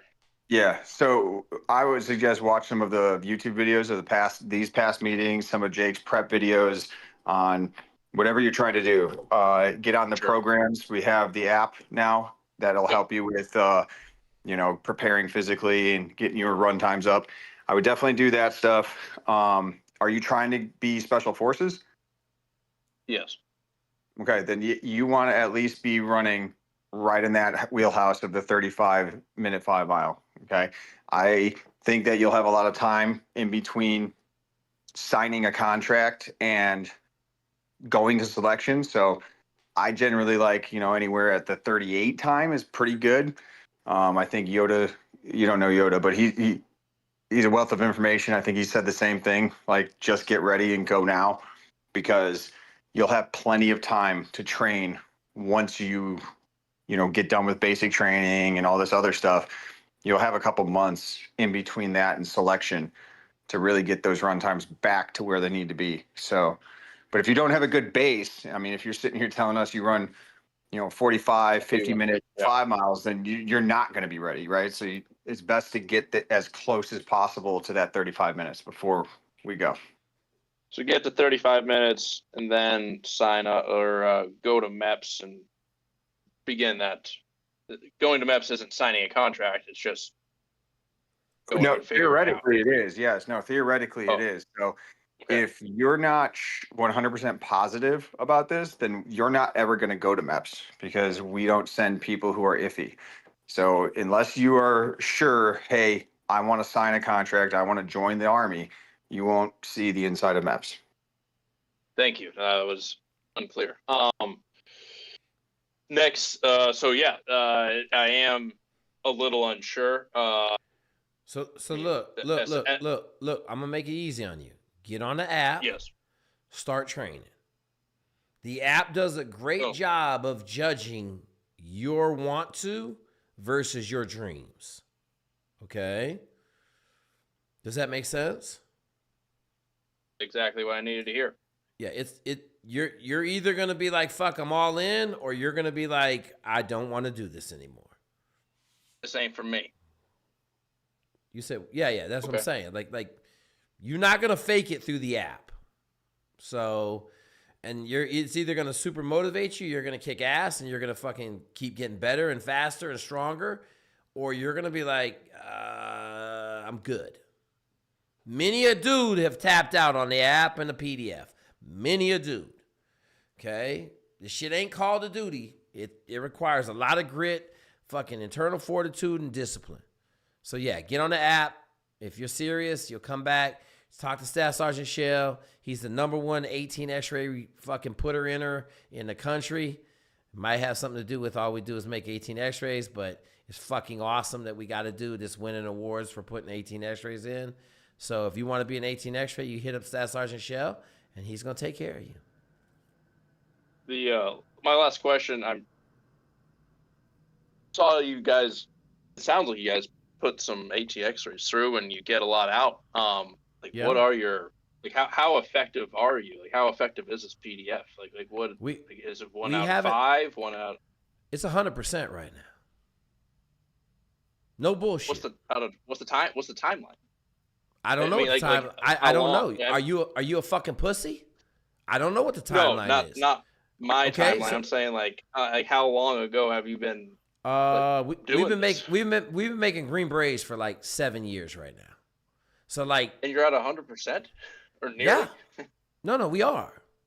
We haven't sent nobody. It's not going to be a physical problem with us. Like if the program Jake's got is going to be 100%. The people that are failing out of that is not due to them not being physically ready. It's because they're not. I'm saying, Staff Sergeant, we haven't sent nobody to have we sent anybody to the Q course that has not made it? No, not Q course. No, but selection. It's a personal thing with these guys. Like I had a guy. Okay. So and he lied on it. He lied on his shit on his SF-86. Well, guess what? It's gone. You know. Okay. You can't do anything about that. Let me say this. We have had some people go to SFAS and not get selected for a couple of reasons. Most of them were fucking ludicrous, dumbass people. Okay, not people, but they did some dumb shit. All right. Yeah. We haven't lost anybody in the Q course. Not one person. In 7 years. Okay? So, fucking impressive. But it ain't much different at Buds. Like, we do good at Buds the same way. Now, we've lost some people at Buds, but we probably got 5 dudes in every SEAL class out of 20. 25% of the dudes are on our program are killing it at Buds. 25% of the class are on our program and they're fucking murdering it. So but I will tell you, I am not in the business. I'm not living on the fact that I'm training people to go to fucking selection. I live on the fact that we are going to be successful at selection. So my shit is double what everybody else is asking you to do because they're trying to sell programs and I give 2 fucks about selling anything. I just want you to be successful when you get there. That is the major difference. Awesome. No, that's I'll get the PDF and get that rolling. Thank you. That's all I good, got. brother. All good. But hey guys, I'm gonna give you a public service announcement. I know there's a lot of new dudes on the channel. I'm just gonna tell you this, man. Like, if I had to sell this program so that the majority of people would buy it, so that they could feel good about themselves and go to selection and not be successful, then it wouldn't be what we stand for in this whole fucking thing. Like, I don't give a shit about selling a single program or a single subscription to the app or anything if you're not going to be able to win on it.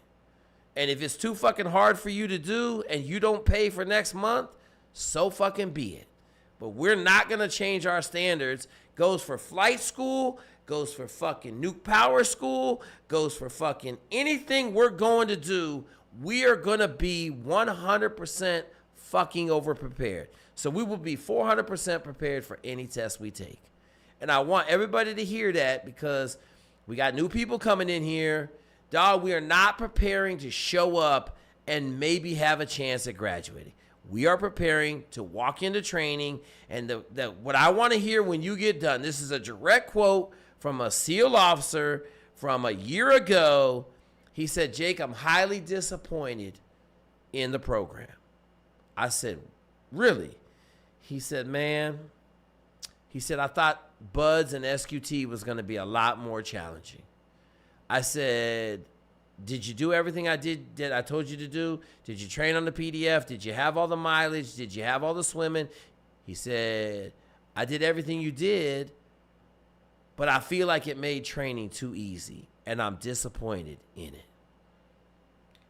I mean, that's a fucking win right there. Now, that dude's an exceptional dude. He's exceptional. Okay? But the bottom line is, I want you to go to a training class called Buds. I don't want you to go to some fucking crucible where you're fucking changing your whole, like you're trying to fight fucking demons and shit. You're going to see demons in training no matter what. But I want you to be able to step in there and crush everything you got to crush from the beginning. Okay? That's why we go to scuba school. That's why we do a lot of rucking on the Army PDF. That's why we do a lot of grip strength training. Yeah, it's all in there. Okay, is it a lot? Fuck yeah, it's a lot. Do you want to put on the Green Beret? Do you want to put on the Navy SEAL pin? Do you want to be a fucking PJ like our kid down there at PJU right now? I mean, bro, there's a reason they only selecting 3 out of 8 dudes at Air Force selection. It's shit hard as fuck.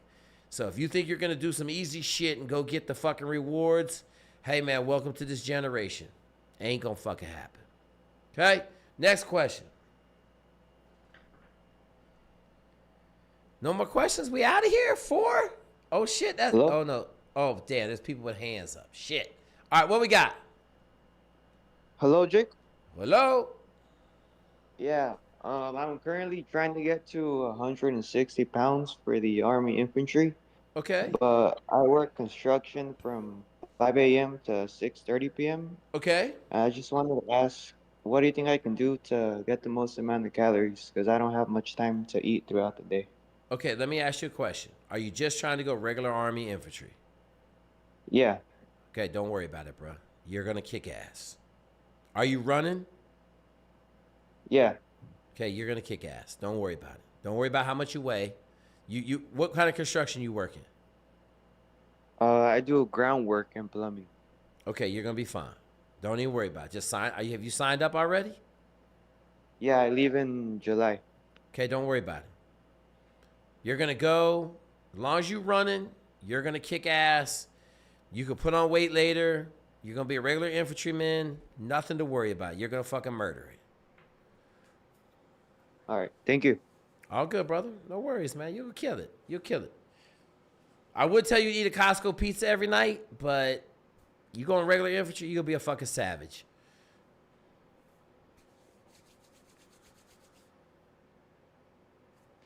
Hey, Jake.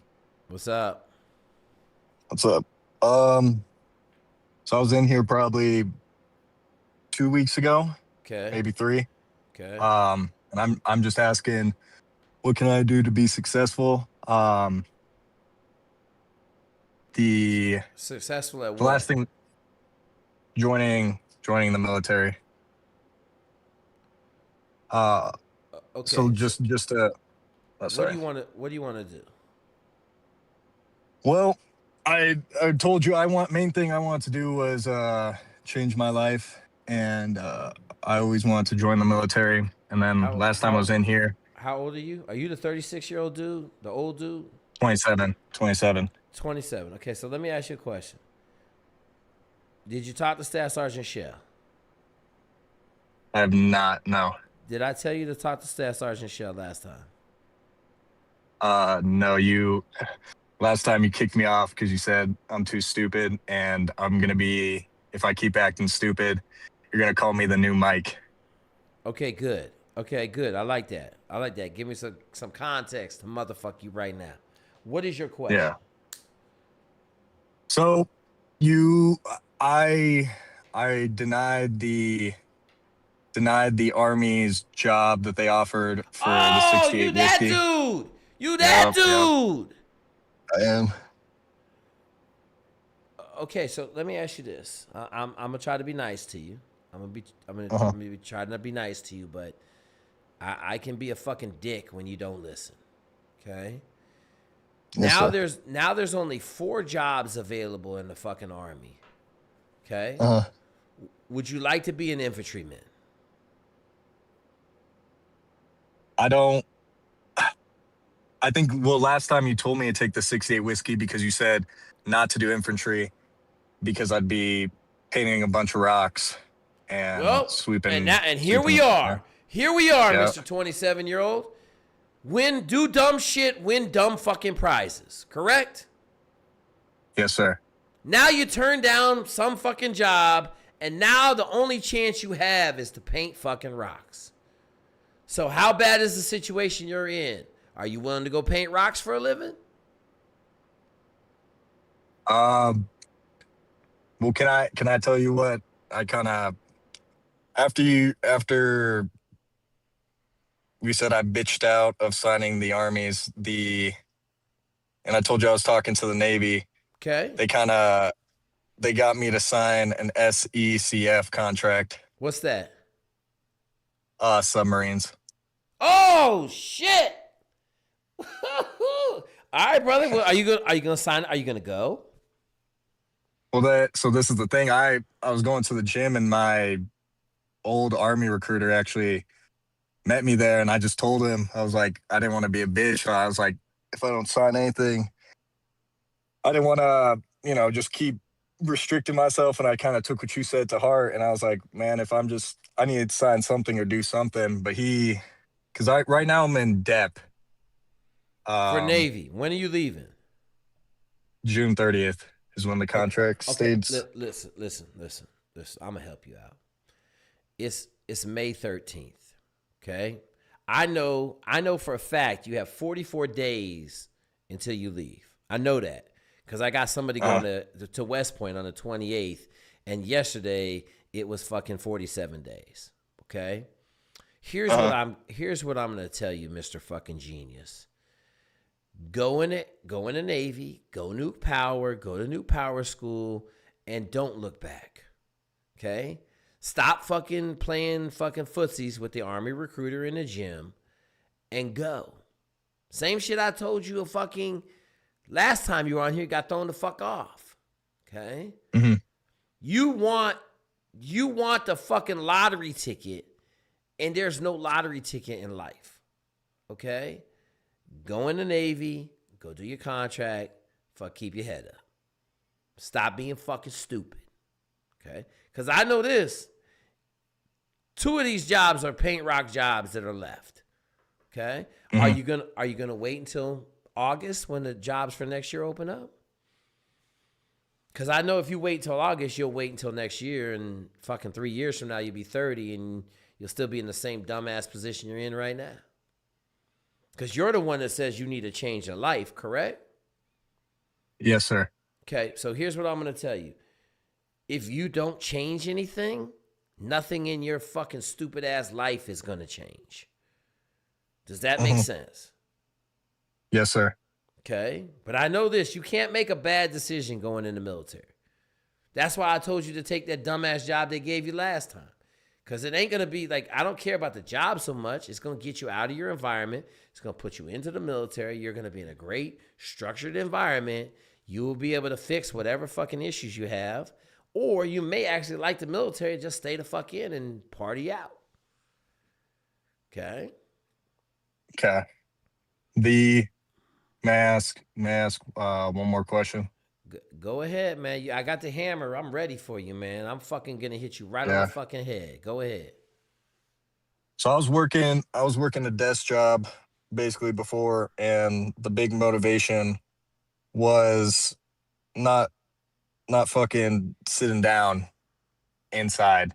And I feel like, I signed this submarine job because of the bonus. Mm-hmm. And how then much I was just the realized bonus? How much was the bonus? $40,000. $48,000. 40. Oh, 4,000. 40. $40,000, and you're thinking about not going. Well, you also told me the Navy was gonna seduce I'll me. make it easier. Let me make it easier for you. The Navy can keep you in the depth for an entire year if they want to. So in reality, you could say you're not going, you're not going to ship out.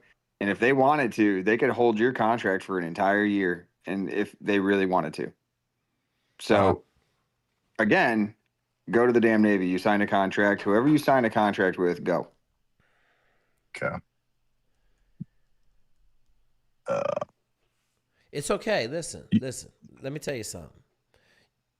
Are you homeless right now? No. Okay. Maybe it just ain't got bad enough for you to fucking figure out that you need to do something different than what you've been doing to actually get somewhere different. Okay? Yeah. That's how I'm going to put it to you. You got a $40,000 carrot. You got a fucking good job in the Navy. You're going to be on a submarine. You ain't going to be sitting down on a submarine. Okay? I'm just telling you. Like, the motherfuckers work on submarines. All right? I don't like the job. I don't know if you're going to like the job. But fuck, you can figure, once you get to the submarine, if you don't like it, you can figure something else out. But you'll be $40,000 richer. Okay? Yeah, the thing you also mentioned, because I'll just bring it back up, was my DUI, and you were saying that they were gonna change it during the middle of boot camp. But listen, if they might, they very well might. They might. I'll be the first one to tell you, they might fuck you. But I'm gonna have to argue you still may have them on the hook for their fucking $40,000. Did you read your $40,000 contract? Yeah, no, I saw it in there. It says if they change your job, you don't get it. No, I know they have the right to change it anytime. And do you lose your $40,000? Yeah, because it's job specific. Oof. So they're gonna fuck you, and I'm gonna tell you need to go take that dick. That's what I'm gonna tell you.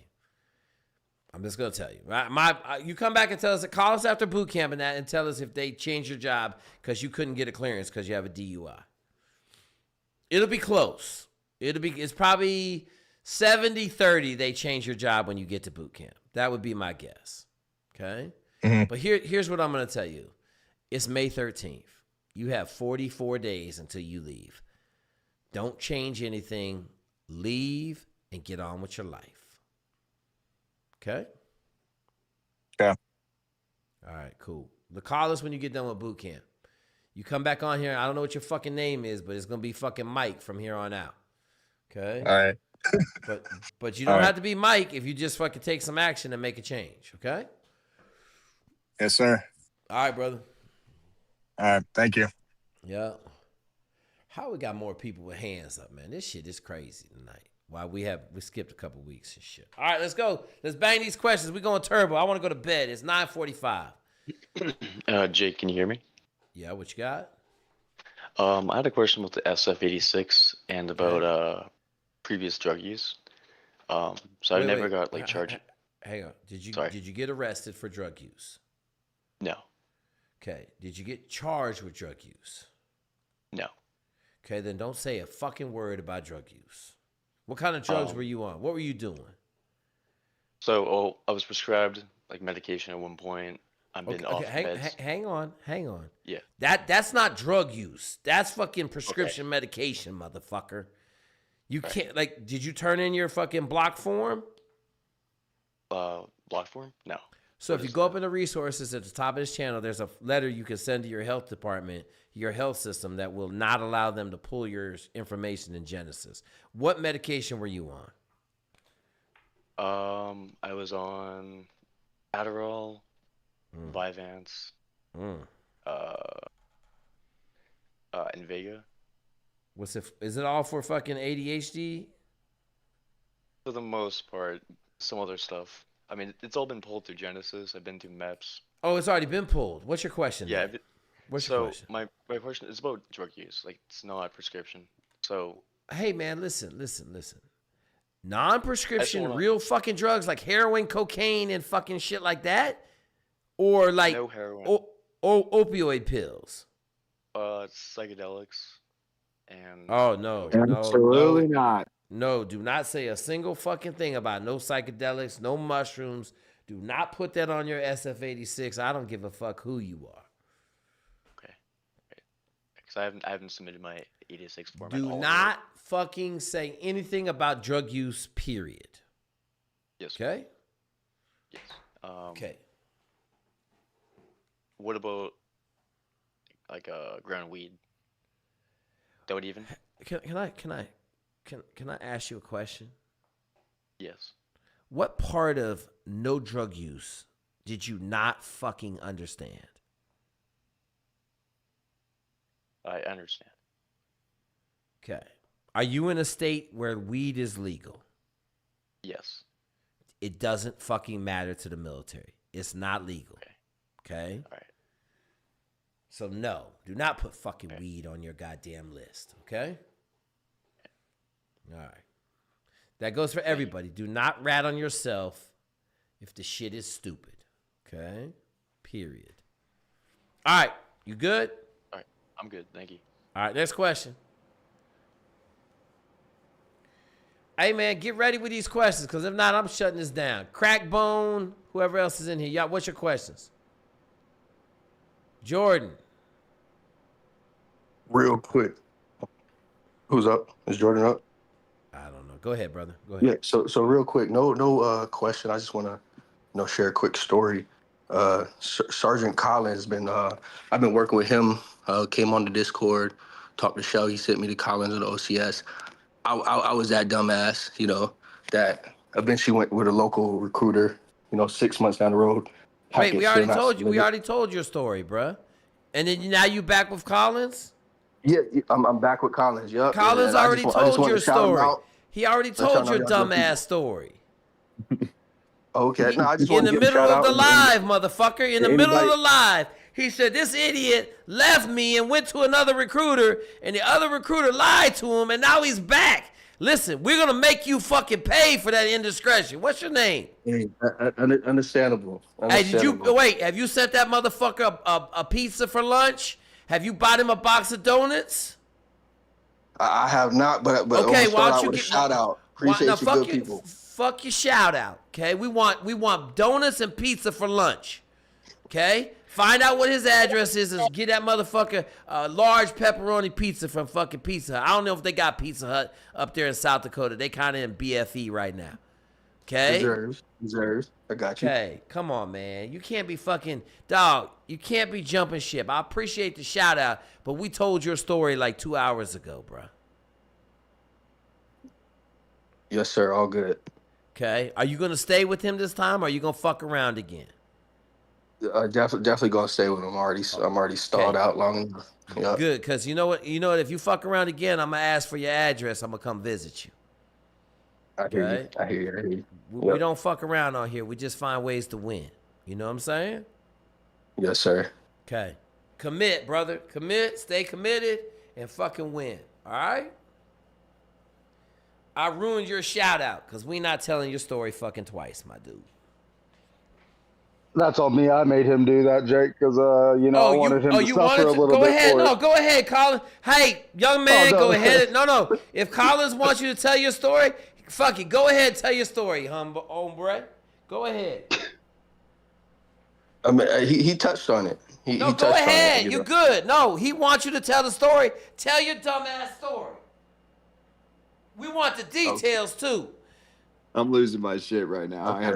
Hey, was she cute? Was the other recruiter cuter than Collins? Is that what it was?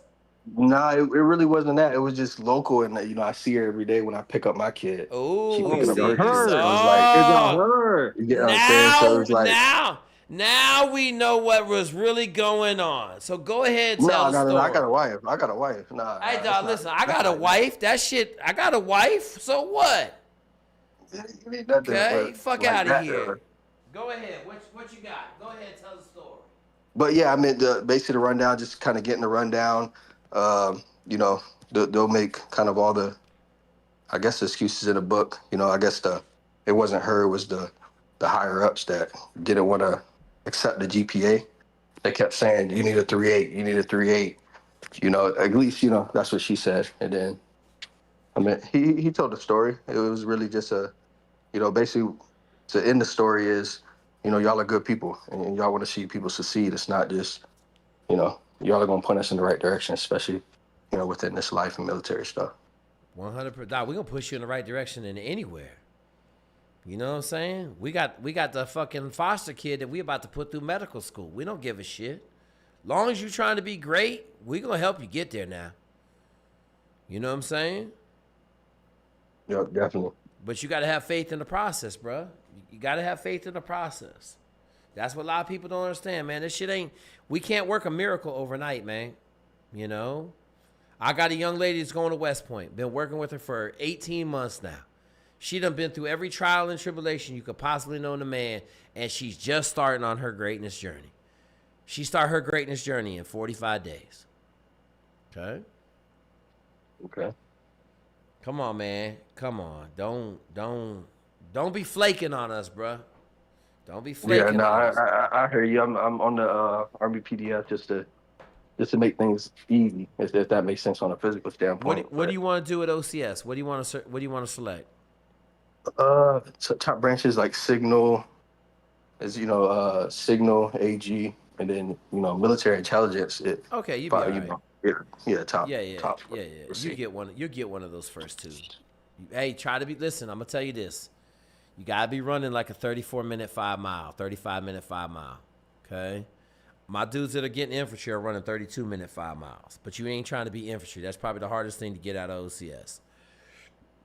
But if you can run in that 35 range, you'll have a chance to get whatever you want. Yeah. I'm at the 35 range now. Okay, good. My problem is the volume. When I increase volume, when I get past that 30 miles a week, I don't know, the outside of my knees start hurting. Hip flexors start hurting. That's all right. Listen, then slowly add a couple miles. When you leaving? You ain't even got a date. You ain't even got selected yet. Yeah, I don't even got a date. Don't worry about it. Just stay at 30 miles. You ain't trying to be no fucking Army killer. Just stay at 30 miles. Stay in shape. Stop, work on some knee band stuff. Stop flaking on my man, Collins and shit. I got you. He's got 4 months to get ready now because he done fucked up. Yep. Could already be fucking getting selected. Yeah, could have been got selected, but he chose titties over the brus. Never a good plan, my dude. Never a good plan. Titties always gonna fail you, my dude. Just letting you know. Barnes, hit me up tomorrow. We'll talk about your fucking packet and what we need to do to get that shit. Yes, sir. All right, then. Make him pay, Collins. You got to put the precursor. I'm making him pay. I'm coming on here and making him admit to his sins. You'll have my address also. Yeah. I like a meat lovers pizza, Barnes. Meat lovers. Send him meat lovers. Hey, don't get in trouble now. Don't be asking for shit. I can ask for shit. You can't ask for shit. I don't want you to get in trouble. Motherfuckers pinch you on some dumb shit over a pizza, All right, let's go. Any more questions? Yes, sir. Go ahead. Shoot, brother. Okay. Hey, how you doing, Jake? I'm alive, motherfucker. I'm waiting on you to ask your question. We at 3 hours right now, bruh. Okay.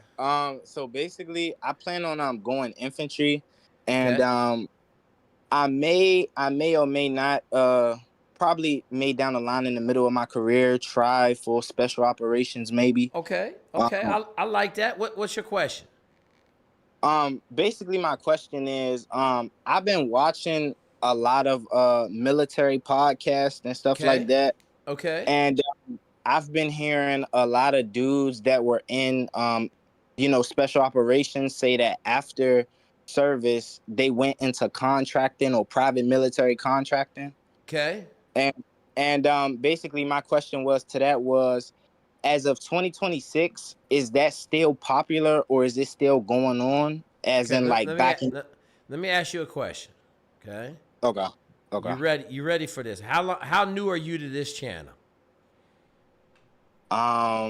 Maybe a couple, probably a month. Okay, in. good. Have you ever heard me say we live where our feet are? Yes, sir. Okay. So then why are you asking questions about something that's 10 years from now? You right. Okay. Are you in the Army right now? No, sir. Have you signed a contract to be in the Army? No, sir. Are you still in high school? Yes, sir. Okay. So here's what I'm going to tell you. Go sign your contract. You got a great plan. Go in the Army. Be a regular infantryman. Start training up. Go to selection. Go be a Green Beret. Go be an Army Ranger. Do that for a couple years. 3, 4, 5, 6 years. However long you like doing it. And then you worry about being a contractor. Does that make sense? Yes, sir. Okay. Live where your feet are, brother. How old are you? I'm 17. 17. Go sign a contract tomorrow, man. Go sign it. When you graduate in high school? I graduate in 2027. I'm a junior. Okay, you got time. You fine. Yeah. Yes, sir. Go ahead. You good, bro. We be nice to high school kids, man. I try to be nice to the high school kids. Unless you say some dumb shit and I got to rip your head off. But for the most part, we try to stay nice to the high school kids. Go see your local recruiter, sign up, get your 11 x-ray and let's go.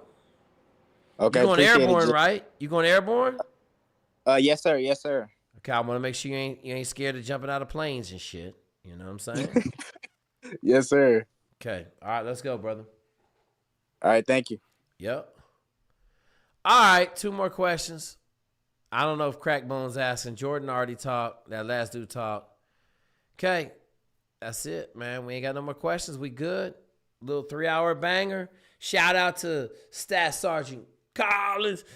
Or I guess Collins isn't Staff Sergeant. But shout out to Collins. Shout out to Staff Sergeant Shell. Hopefully he'll be an E7 and then an E8 before long.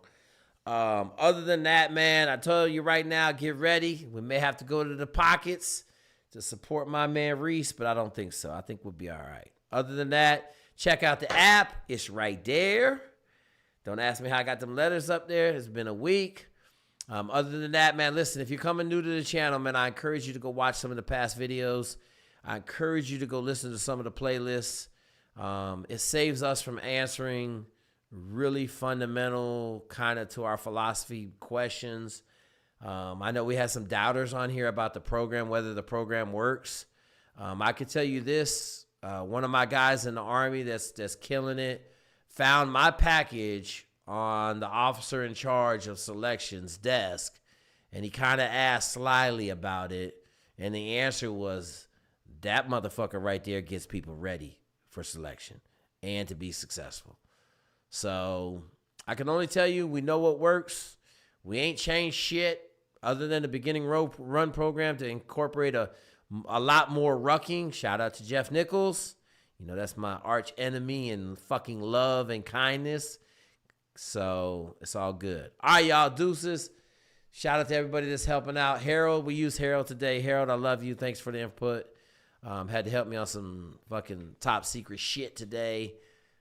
Been watching a lot of videos on spaceships, man. I'm fixing to start making some shit.